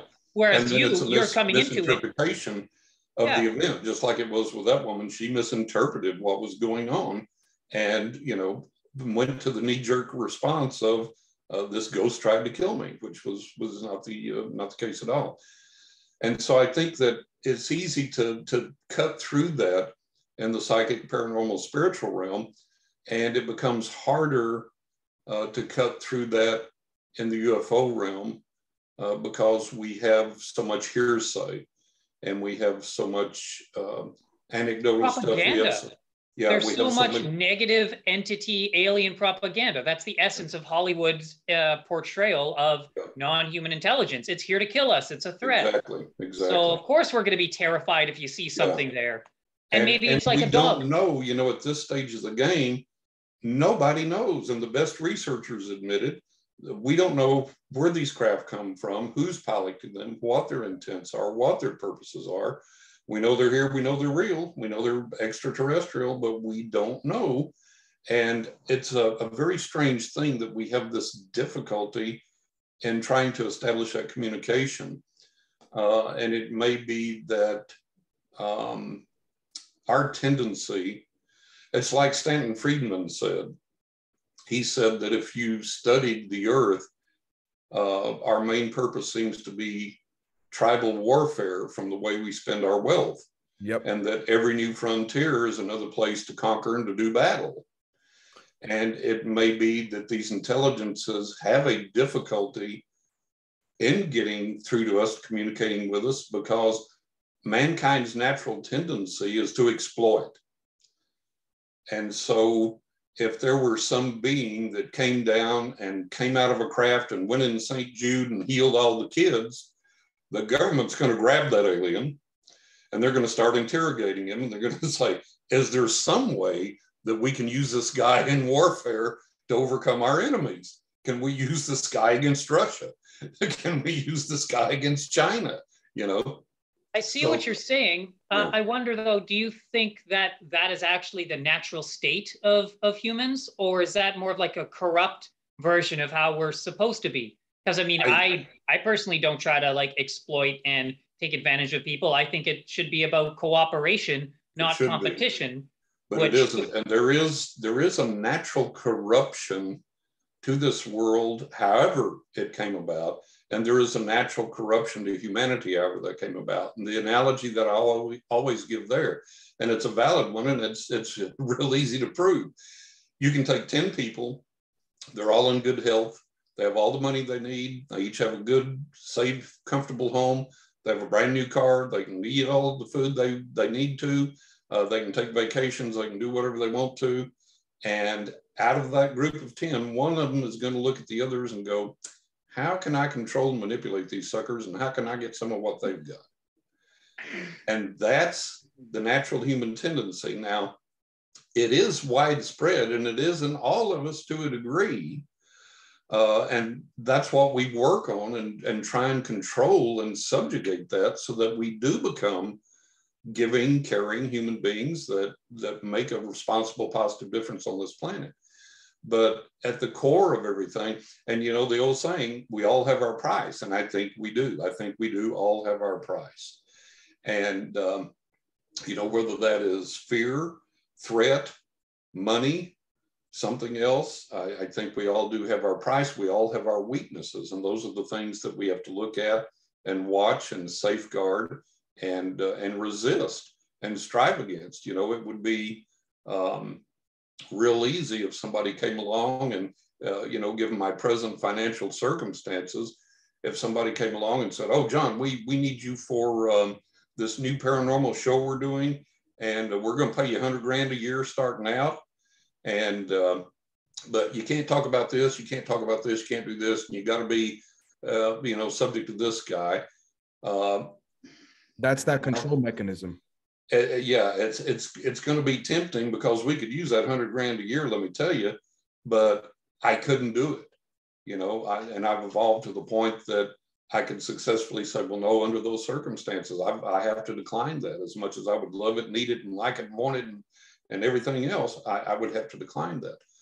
But life, I think, keeps pressing us and seeing where that price is and where that line is and what our price is, what our cost is. And I think that a good example of that is people in Congress and politics and things like that. It's quite easy to see that there's a price there. And, you know, we have lobbyists. Lobbyists go in with a ton of money and go, hey, I need this bill passed, or I need favor for my business, or I need consideration for this. And here's a briefcase full of money. And that's well acknowledged. Yeah. And so we have our prices. And then when you get to that point, it becomes difficult to turn loose of it. I think the other thing that we have to deal with is that fear, that threat, that force. And if money don't get you, it's like they had a saying, the cartels supposedly had a saying in Mexico, the money or the bullet, which do you want? So, you know, we'll put this big sack of gold on the desk here for you, so to speak, or you can take the bullet, you know, and if we put a big sack of gold on your desk, you're going to live well, your family's taken care of, look at all this money. If you oppose us, boom, which is it? Where's your choice? In Spanish, they call it plata or plomo. Yeah. Yeah. Yeah. And so it becomes real heroic to think that you would resist that. But if you've got family and you care about your wife and your kids and everything else, then it becomes a little more difficult. And it's like when I was in Roswell, they had Alien Encounter 98 in Roswell, and I went and was doing psychic readings there. And I got up one morning and Stanton Friedman lectured. I got to see him, and it was really awesome. And so I said, well, here I am in Roswell. I got to do the touristy thing. I got to go to the Roswell UFO Museum. So one morning before I started my readings, I went down before the museum opened, and I was standing outside on the sidewalk, looking in the windows and looking in the door and waiting for it to open. And there was not much foot traffic. I don't think hardly anybody came by. And this lady walked by, and we nodded as she approached and exchanged pleasantries. And she stopped and she said, oh, you're waiting for the UFO Museum? And I said, yeah, got here early. I'm waiting for it to open. She goes, your first time here? I said, no. I said, yeah, as a matter of fact, it is my first time here. And I said, as a matter of fact, my first time in New Mexico, even though I was born here, my first time to really come in and do anything here. And she goes, oh, and we were small talking. She goes, well, what are you doing? I said, oh God, here it comes. I said, well, I'm a psychic. I'm giving readings over Alien Encounter 98. And she looked at me real intently, and she said, well, you'll believe what I'm about to tell you then. You'll understand what I'm about to tell you. So I perked up, and she said, when I was a child, my brother and I were outside playing when the UFO came over, and we saw it crash off over in the distance. And she said, we could tell from the way that it was flying through the air that it was in trouble, that it was having some type of difficulty. We didn't know what it was or why, but we could tell it was in distress. And we saw it crash off over in the distance. And she said, even though we were kids, we knew it wasn't a bird or a plane or Superman or a blimp or a weather balloon or anything else. We knew it was a UFO. We saw it with our own eyes. And I was just gobsmacked. I was like, holy cow, I'm talking to a firsthand eyewitness of the Roswell UFO crash, the big Roswell UFO crash. Supposedly there were several there, but this is the main one. And I said, my God, I said, have you ever come forward and like been interviewed or talked to news people or this, that, and the other? And she goes, no. And I said, well, why not? I said, we need people like you to come forward and to lend credence to this and to give your firsthand account and everything else. She said, well, the reason that I don't, the reason that a lot of people didn't, she said, after that happened, we had people in the military, people that we presumed were in the military but didn't know, and then people that we didn't know who the heck they were, that knocked on our doors and basically said, if you say anything about this, your bones and the bones of your family will be found out in the desert. I've heard this too from sources. Many sources. Blatantly threatened them. I was like, holy cow. And she said, and she said, look, if you're a big old strapping brave guy that ain't afraid of the devil himself, you say, bring it. I don't care. But if you got a wife and kids, you don't want your wife and kids harmed. Right. And so she said that was what we experienced as a whole in the town after that. And people were scared to death to talk, scared to death to come forward. And all of a sudden she snapped her head left and right a couple of times, looked up down the street and said, I've said too much. I got to go. Nice meeting you. Bye. And walked off at a brisk pace. So all those years later, that fear was still inculcated in her, was still there. Right. And so that's one of the things that that we deal with in getting reliable testimony from UFO witnesses, is a lot of them have been threatened and they're reluctant to come forward. Can I ask you, sir, pertaining to Roswell, during your personal investigations and readings of when you were there at the site and all of this, I have found in my personal research that, and please forgive me if the terms I'm using are not accurate, but there was something, there was an accidental, dare I say, triangulation of a certain set of poles or towers, if you will, and the U.S. military, whether they knew about it or not is not for me to say, but it created what a lot of people called dead air, if you will, and there were some alleged UFOs doing reconnaissance, and this dead air is what caused more than one actually to crash. Is this consistent with your research, sir? A lot of it is, I do think that we produce certain atmospheric conditions. Let's just use atmospheric as an umbrella term. Sure. Yeah. I think that we do produce some atmospheric conditions that are conducive to downing these craft, and whether it's accidental or deliberate is up for conjecture. But there may be a little bit of both there. I don't know, but I would agree with that. Yes. It makes me think of like the 4G, 5G frequencies and how it's affecting us. Like, yeah, that's very interesting, Dave. I actually hadn't heard about that myself. Right. Are you familiar, Mr. Russell, with Dr. Eric Davis by chance? Remotely.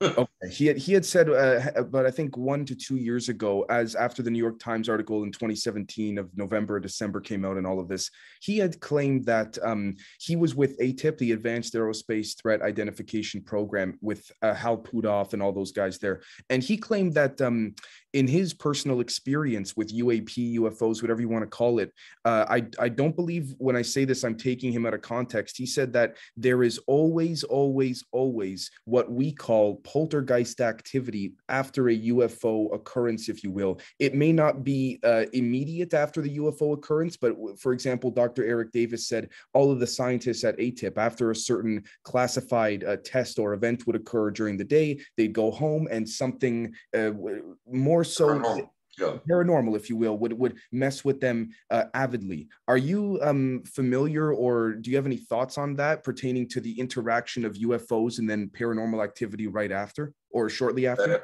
That is something that I am familiar with and that I am aware of and believe is concurrent with UFO activity. I experienced paranormal activity before my first UFO sighting, and I'll tell you about that in a little bit. But I have read and seen and experienced where these things do occur, and also that goes kind of hand in hand with oh God, I can't think of his name offhand, the guy that does the missing 411, Politis. Yes. He talks about that during these bizarre, unexplained missing person cases, that these strange weather patterns and phenomena will happen either right before the onset of the investigation, during the search, or right after the search, and a lot of times hampers the search. And it's happened enough that it's obviously a phenomenon that's connected with this and not just random weather occurrences. So yeah, these things do happen, and that's another mystery, is associating the paranormal with the UFO activity. I don't believe they're necessarily connected, but I believe there is a connectivity there. I believe you can see a UFO without experiencing the paranormal activity. I believe you can have paranormal activity without the UFO, but then again, they do conjoin sometimes. I remember when I had my, and I write about this in my first book, when I saw my first UFO, I was around the age of 20, and I had been reading professionally for clients since I was 18. I started reading at 15 for friends and family. And I had been doing paranormal investigation and research since the age of 11. I had had tons of physical paranormal manifestations, but I did not believe in UFOs. I did not believe in UFOs. I had read the material, read the books, read the magazines, see the interviews on TV. Nope, ain't buying it. Just don't buy it. Can I just thank you, sir, for saying that? Because there's a lot of people out there that have, dare I say, what we call ego, and they refuse to admit that. They say, "Oh, I always believed in both." But yeah. I appreciate your humility, truly. So yeah, I just absolutely did not believe in UFOs at all. Right. And one day, I was coming out of this building, and I had parked my car across the street. It was a narrow 2-lane road, and the parking lot was visible from the back door of this building. I came out, I could look over and see my car. It was real close. And this was in West Texas, and we were at the southern tip end of Tornado Alley. So I grew up with all kinds of bizarre, violent weather, hail and tornadoes and everything else. So I come out the door, and this blast of wind hits me in the face. It's about 4 p.m, I believe it was. And this gust of wind hits me in the face, and I'm like, oh boy, here we go. We're in for our storms. And it was overcast. And I said, better make a run for my car before the rain hits, because this is not an everything's bigger in Texas tale. In Texas, in 15 minutes, it can flood your yard or flood underpasses. It'll rain so hard. So I said, well, I'll beat it to my car before the rain starts. And I looked over across the street at my car in the parking lot.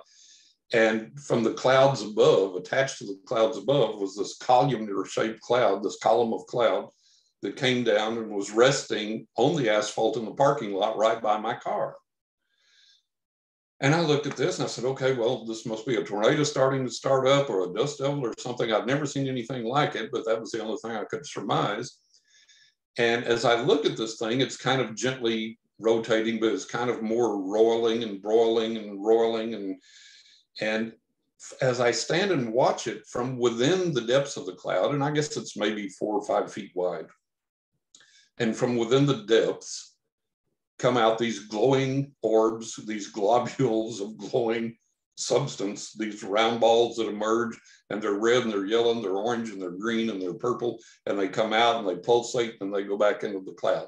And this is happening all up and down the height of the cloud. Could we call these plasma, if possibly? Could possibly be. I don't know. All I know is at this point, I'm looking at this, and I'm about 20 years old, and I literally said, okay, I've gone nuts. I've lost it. I've gone around the bend. I'm hallucinating. This cannot be. I've lost it. I've gone friggin' nuts.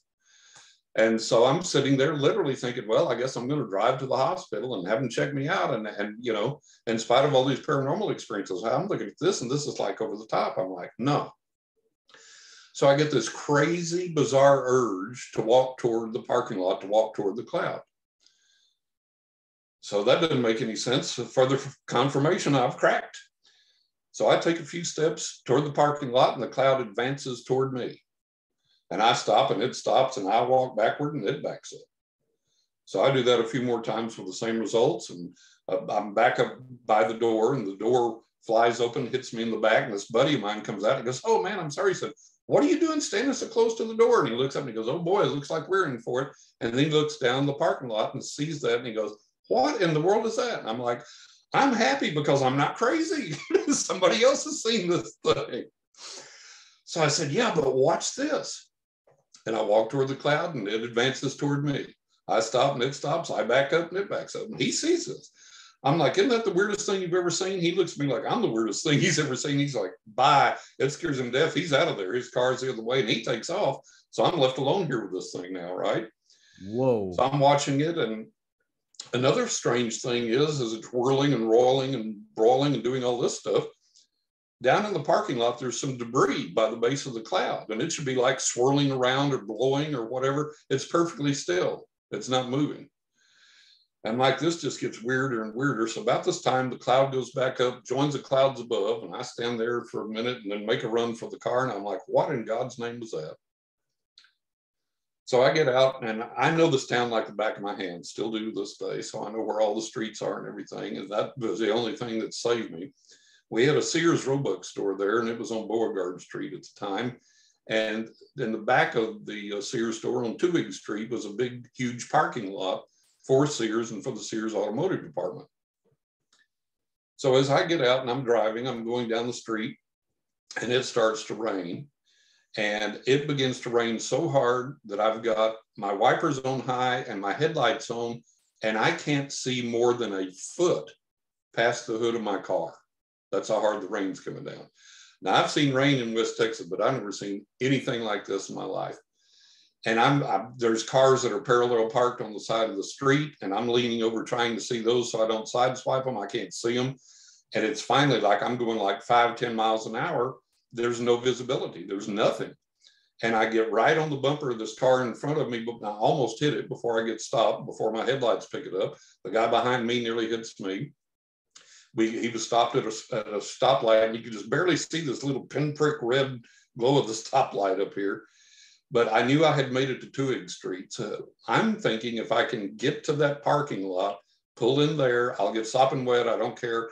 They have the best sporting goods selection in town in the basement of that Sears. And I've always been an outdoorsman, a sportsman. And I said, "Okay, I'll get sopping wet. I don't care. I'll go in there. I'll look at the sporting goods till the storm passes, and I'll drive when it's safe and I can see again." And I just park any way I can in the parking lot. I forget trying to look for stripes or spaces or anything. So we're poking along, and I'm trying to watch the car in front of me and not hit it. And I'm getting so close before my headlights pick up the bumper that it's frightening. And I'm leaning over trying to look out the side window and see where the cars are angle parked. I can't see them. I can't see more than a foot in front of me, barely see this car in front of me, a foot past my hood. And with it raining that hard for that long, because it took a long time to creep down the street, creep around, get onto it, and start creeping up toward the parking lot. And with it raining that hard for that long, count it, guys, 1001, it's gone. Completely gone. There's no rain. There's not a mist hitting the window. I reach up, turn my wipers off. You can see all the way down the street, all the way up the street, all the way around. It's still overcast, it's still cloudy, but there is not one speck of moisture in the air anywhere. I mean, 1 second it is raining that hard, the next second it's gone. It is just literally gone. So about this time, I'm sitting there just gobsmacked with this, like, what in God's name is going on? I'm thinking back to the cloud, and I'm thinking back to this. And over in the opposite lane, cars are starting to swerve and almost hit the cars in our lane, and people are honking, and people are starting to jump out of their cars, open their doors, jump out and yell, and people are rolling down their windows and pointing, people pointing up at the sky.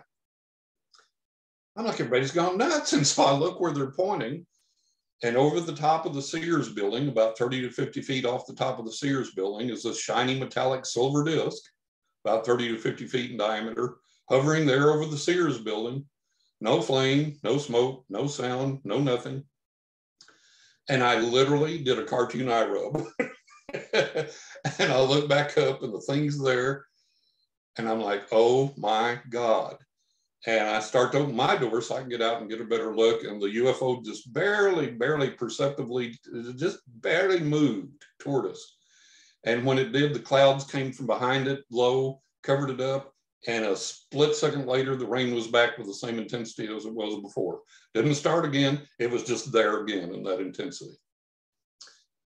So I followed this guy in front of me. He went into the Sears parking lot. I followed him. At this point, I didn't care if I hit him or not. I said, my insurance will take care of it. I don't care. And I pulled in beside him, tried not to hit him. He jumped out. I could see his dome light come on. He jumped out and ran for the Sears store, and I jumped out and ran after him. The rain was pelting so hard it hurt. And I was shielding my eyes to run.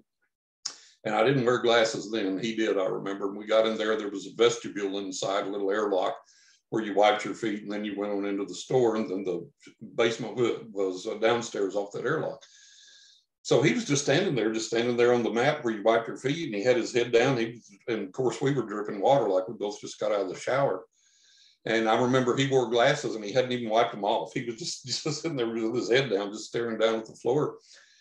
And I came over to him and I stood in front of him. It took a little bit for him to recognize I was even there. And he looked up at me and I said, excuse me, but did you see what I just saw? And he said, yeah, but I damn sure ain't going to tell nobody. And he sidestepped me and walked off through the store. And I went down in the basement to look at the sporting goods. And that's when I had to become a UFO believer, because there the damn thing was in the presence of witnesses in daylight. And I saw it.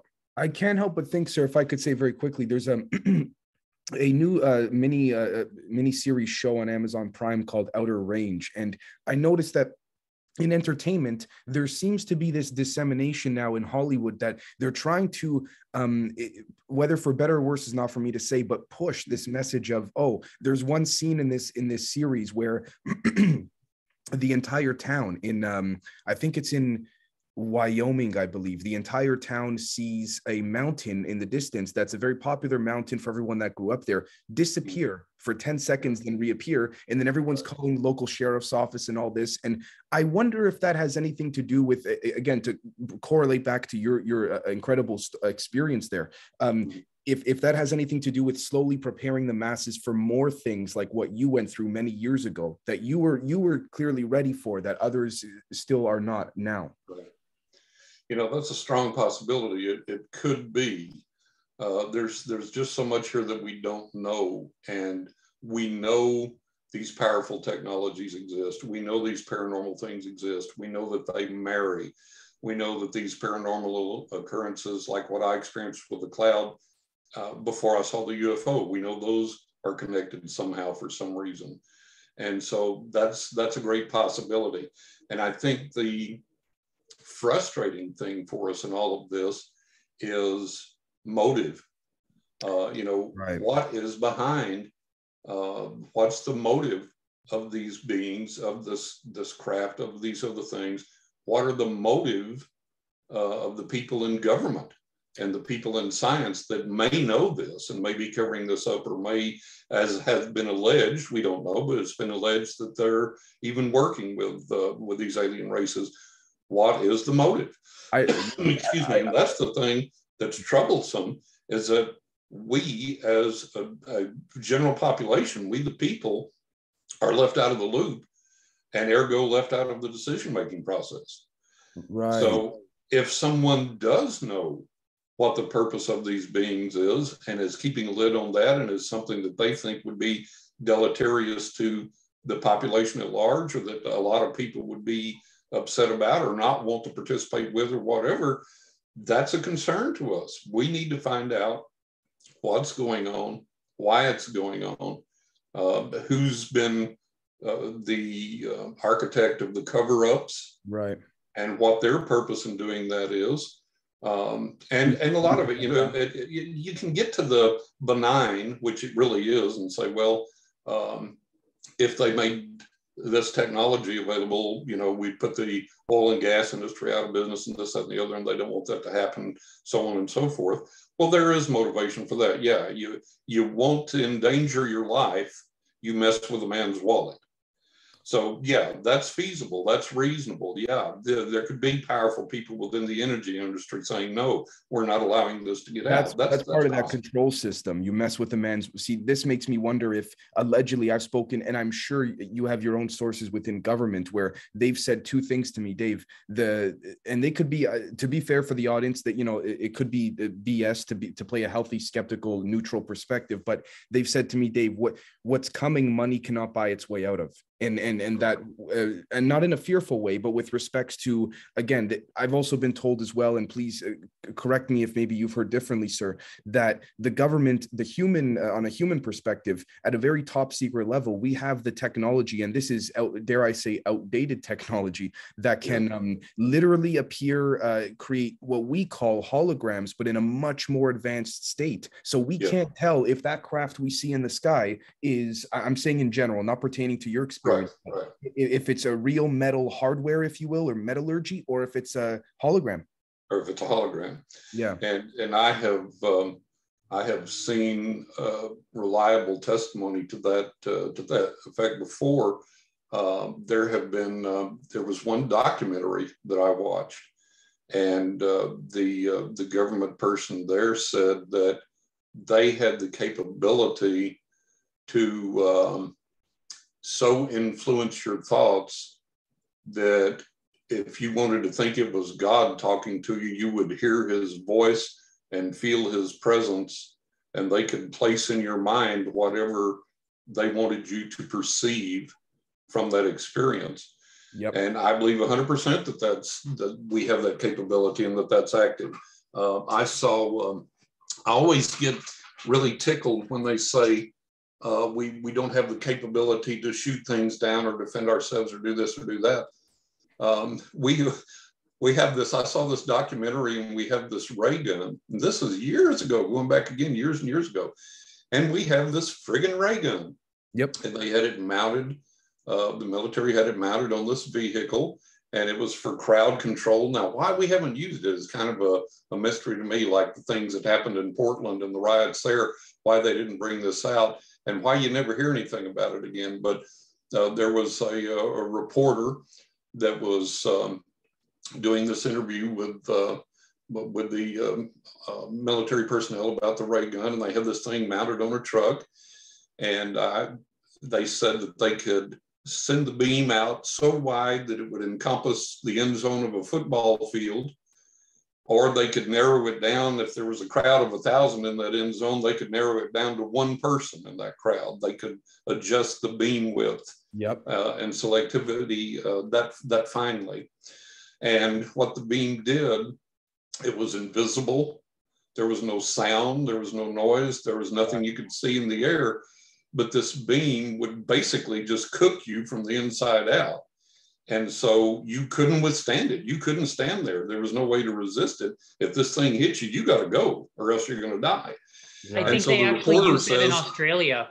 They did. Very recently during the pandemic protests. They admitted to it. That actually came out. They were using that in Australia. Okay. Yeah. I wasn't aware that they had.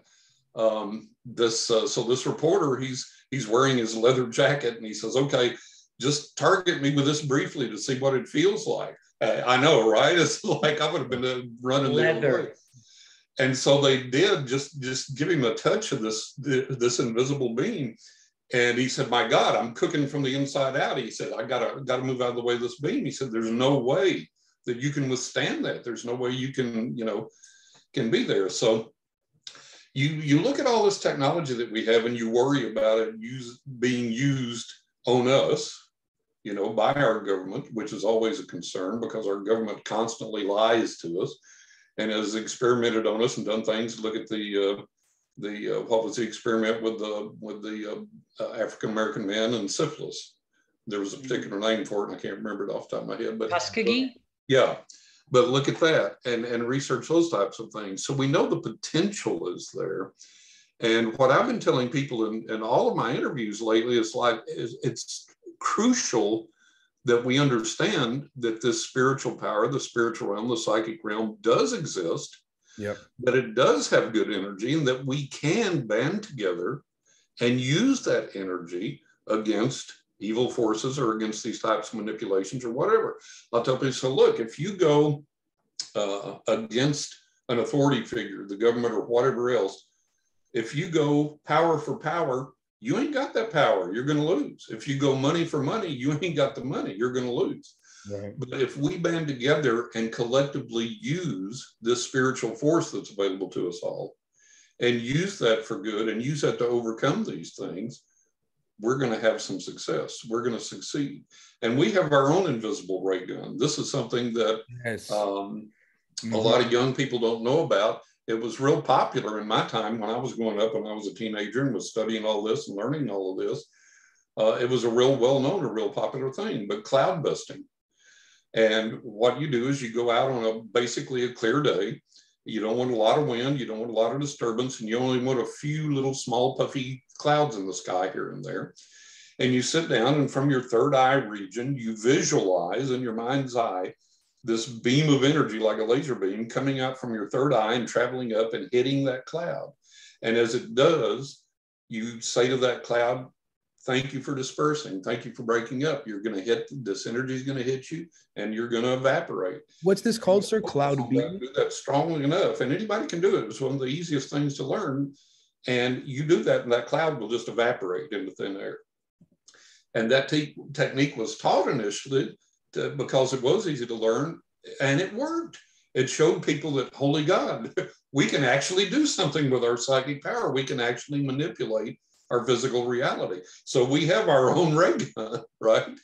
But the problem is, again, getting people together, enough people together in a joint mind and joint focus and to do something. And I think the internet is a blessing and a curse, and cell phones are a blessing and a curse. Yeah. You go in and go into any store and somebody's gotten gas and they're on their phone while they're pumping the gas, and then they're looking at their phone while they walk across the parking lot, and then they're scrolling on their phone while they're talking to the clerk or not talking to the clerk and paying for their gas. And it's just like we're all hypnotized. Right. We're all just so connected that we have no consciousness of anything that's going on unless it's on some screen in front of us. I was riding my motorcycle one day through this town on one of my pleasure rides, and this woman's walking down the sidewalk with her cell phone, and I'm watching her, and she approaches this intersection and walks off the sidewalk into the intersection, into the path of this pickup truck that's turning. And I'm like, oh my God, here goes my pleasure ride, because I'm going to have to stop and tell him I'm a witness to this woman walking out in front of this truck and him killing her, and it's not his fault. And fortunately, he was paying attention and jammed on his brakes and just narrowly missed hitting her. And she, oh, there's a world out here, and looks up at the sky and whoo, and puts her head right back down to her phone and walks across the street and keeps on going that way after nearly losing her life. Can I just say, Mr. Russell, that this reminds me of a couple things I want to say very quickly. For the audience, to add credence to Mr. Russell's claims. For example, there are documents from the Soviet Union era that state that telekinesis, parapsychology, all of this, they believed and dumped millions of dollars into it before the CIA did. The Soviets believed. On paper, they typed out, the mind is, dare they say, more powerful than the atom bomb. And in addition to this also for our audience on our end, this is what I believe, similar to what Mr. Dan Winter speaks to. This is similar to, thanks to Riel for bringing this up, shamanic steering tornadoes, if you will. Right. And I'd like to add as well, Wilhelm Reich, I believe, thank you, Riel, for bringing this up, the inventor of the orgone energy, popularized cloud busting before the FDA made his work illegal. Right. And speaking of, right before I lose that thought, when you had talked about this cloud of what mist or whatever it was that was intelligently following you wherever you moved, sir, I can't help but think of, I've spoken to some sources in government that say, Dave, with respects to quantum computing, there's sometimes a light seen within the secret classified laboratory settings. This blue light from the quantum computer seems to be not only intelligent, but dare they say organic, which speaks to me of some type of, dare I say, maybe this is a jump, but a threshold doorway from I don't want to use the word higher, but another. Some type of consciousness. Right. some type of consciousness, because it did behave in a conscious manner. Right. Also, for the listeners, for the viewers, check out Psychic Discoveries Behind the Iron Curtain. And that talks about the work that they did that predated all of our efforts here. That was a book that came out when I was a teenager, but I imagine you can still find it in print somewhere, like 8 books or whatever. But yeah, there's a lot of thought given to the concept that that consciousness exists, that the earth itself is actually a type of consciousness or is conscious. Yep. There's a thought that there are various types of consciousness out there in various things. Storms have been thought by various cultures, including some Native American cultures, to either be conscious, to actually be the storm itself, to be an entity, or controlled by an entity, or possessed of some type of consciousness. I've experienced things that that made me think that, and I write about that in my books. It's interesting when you talk about the computer and what's going on there. There was a study done. The guy that did where he ate McDonald's for a month, his name will come to me here in a minute. He did a show on artificial intelligence. And one of the small segments in this was there was a guy that invented these little bitty small robots, and they were on wheels and little bitty, and they had, the only thing they had, the knowledge they possessed was they were given little tasks and they were given a charging source, and they knew enough to go back to that charging source and recharge themselves and then go about their tasks. Now, all the little robots had equal access to the charging source, but with no programming and with no understanding of the reason why, some of the little robots tried to begin to hog the charging source. So not all the robots, but some of the robots would try and hog the charging source. Like a swarm, like a bee swarm. Yeah. So, this concept of artificial intelligence and machines becoming intelligent and so on and so forth, that's not far-fetched at all for them developing or having some kind of consciousness. I've always maintained that things have some type of consciousness. It's like if you ever had an old car. I remember my first old car, beat up old junker, and I was so proud of it. And I would take it and wash it and wax it and clean the windows and vacuum the inside. And I'll be doggone, it ran better for a few days or a few weeks after that. Right. And I've talked to a jillion people that have experienced the exact same thing. And so there is a type of consciousness out there. It's not human consciousness, but it's a type of consciousness or a type of intelligence that responds to things and responds to our treatment of it. And so it raises the fears of artificial intelligence.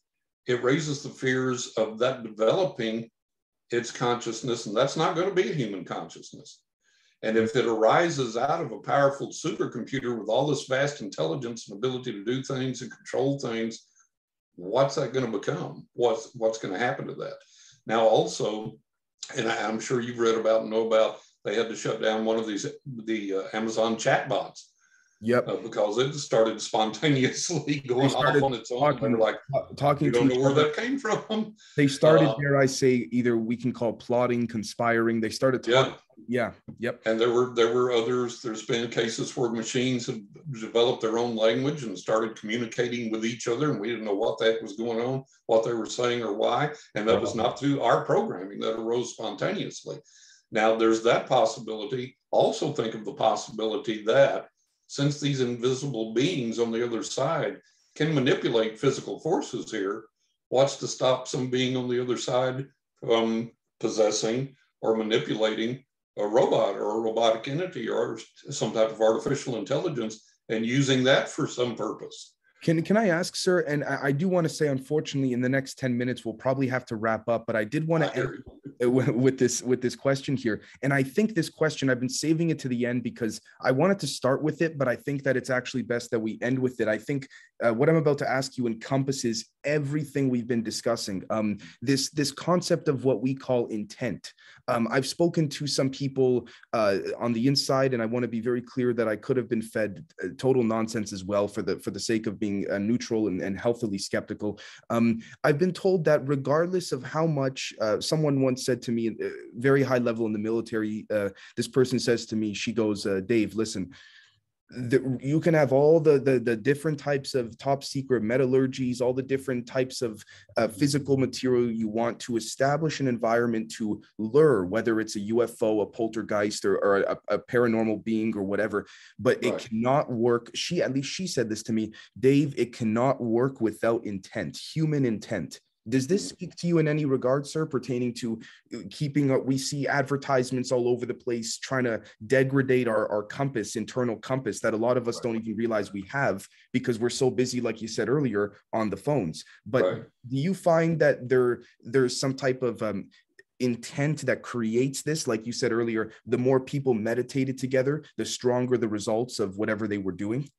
Yeah, I do believe that's a strong possibility, yes.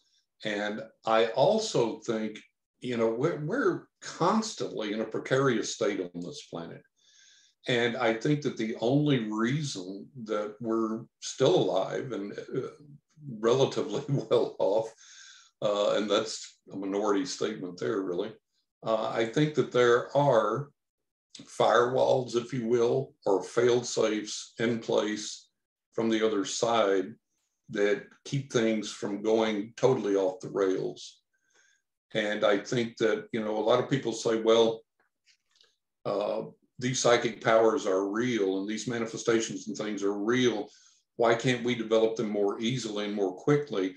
Well, I think there are firewalls in place on the other side because, again, going back to natural human nature, one of my best friends, super intelligent, super experienced in life in many deep areas, and just a wonderful, rational, thoughtful, insightful human being to talk to. The first time I rode with him somewhere in his car, he yelled so loud at somebody with road rage that I nearly jumped out of the car seat. It was like, what in God's name? I didn't even recognize him, you know? And so the point being that if we could take this cloud busting ability and at will use it against somebody that cut us off in a lane of traffic, some people's response would be, why, you SOB, zap, and blow them up or cause their car to crash or cause them to die or whatever. So I think in all realistic possibility that there are these firewalls on the other side that kind of test and monitor our development and say, okay, let's give this person this and see what they do with it. And that's why, you know, the mystics, the monks, the priests, all these people, they miss it. What they're trying to do is transcend, and we shouldn't transcend. What we should do is involve. We should involve ourselves. And in overcoming the base nature of ourselves, we don't run from it or try and escape from it or sit and meditate all day long or go in a monastery. That doesn't do anybody any good. You lean into it. What we need to do is suppress it and accept these gifts and develop these gifts while we suppress that and practice them in a practical way in the world. Let's develop better healing. Let's develop better methods of understanding and peace. Let's develop better communications. Let's develop a better wholeness and well-being for everybody on this planet. But to do that, you have to become involved with this planet. And you have to do that in a physical way. You have to channel all that spirituality and make it practical, make it real, make it worthwhile. Got you. Well, sir, I would like to thank you so very kindly for coming on the show. But you're welcome. It's been a pleasure to meet you guys. I've enjoyed it greatly. We'll do it again down the road. Absolutely. But before you take off, could you very kindly tell everyone about your two books that you've written, that I'm extremely impressed with, and where you could be found as well for your work and all of this? Yeah, if anybody wants to get a reading, find out more about me, they can go to johnrussell.net. And for the books, you can go to writingwithghosts.net or aknockintheattic.net, and it'll tell you about the books. They're available online on Amazon, Barnes & Noble, Books A Million, a whole lot of little small mom and pop stores. And you're not going to have read anything like them, no matter how many paranormal books you've read. I can guarantee you. I concur. I will say to the audience before we wrap this up, I did not get a chance to read all of Mr. Russell's books, but I've been, dare I say, extensively sifting through them. And compared to other texts I've read before, what Mr. Russell has written is truly a resonating set of dare I say, experiences, you name it, because he does not, if I could say, sir, you do not approach it in the sense of this is how it is, this is how it must be, but rather you encourage people to pursue their own journey, and then afterwards people will then realize within themselves on their own, we all end up back at that source, if you will, but there's just, everyone's got their own path, exclusive, unique path of getting to the source. That's it. Thank you so much, sir. Guys, I've enjoyed it. It's been great meeting you. This has been fun, and we'll definitely do it again.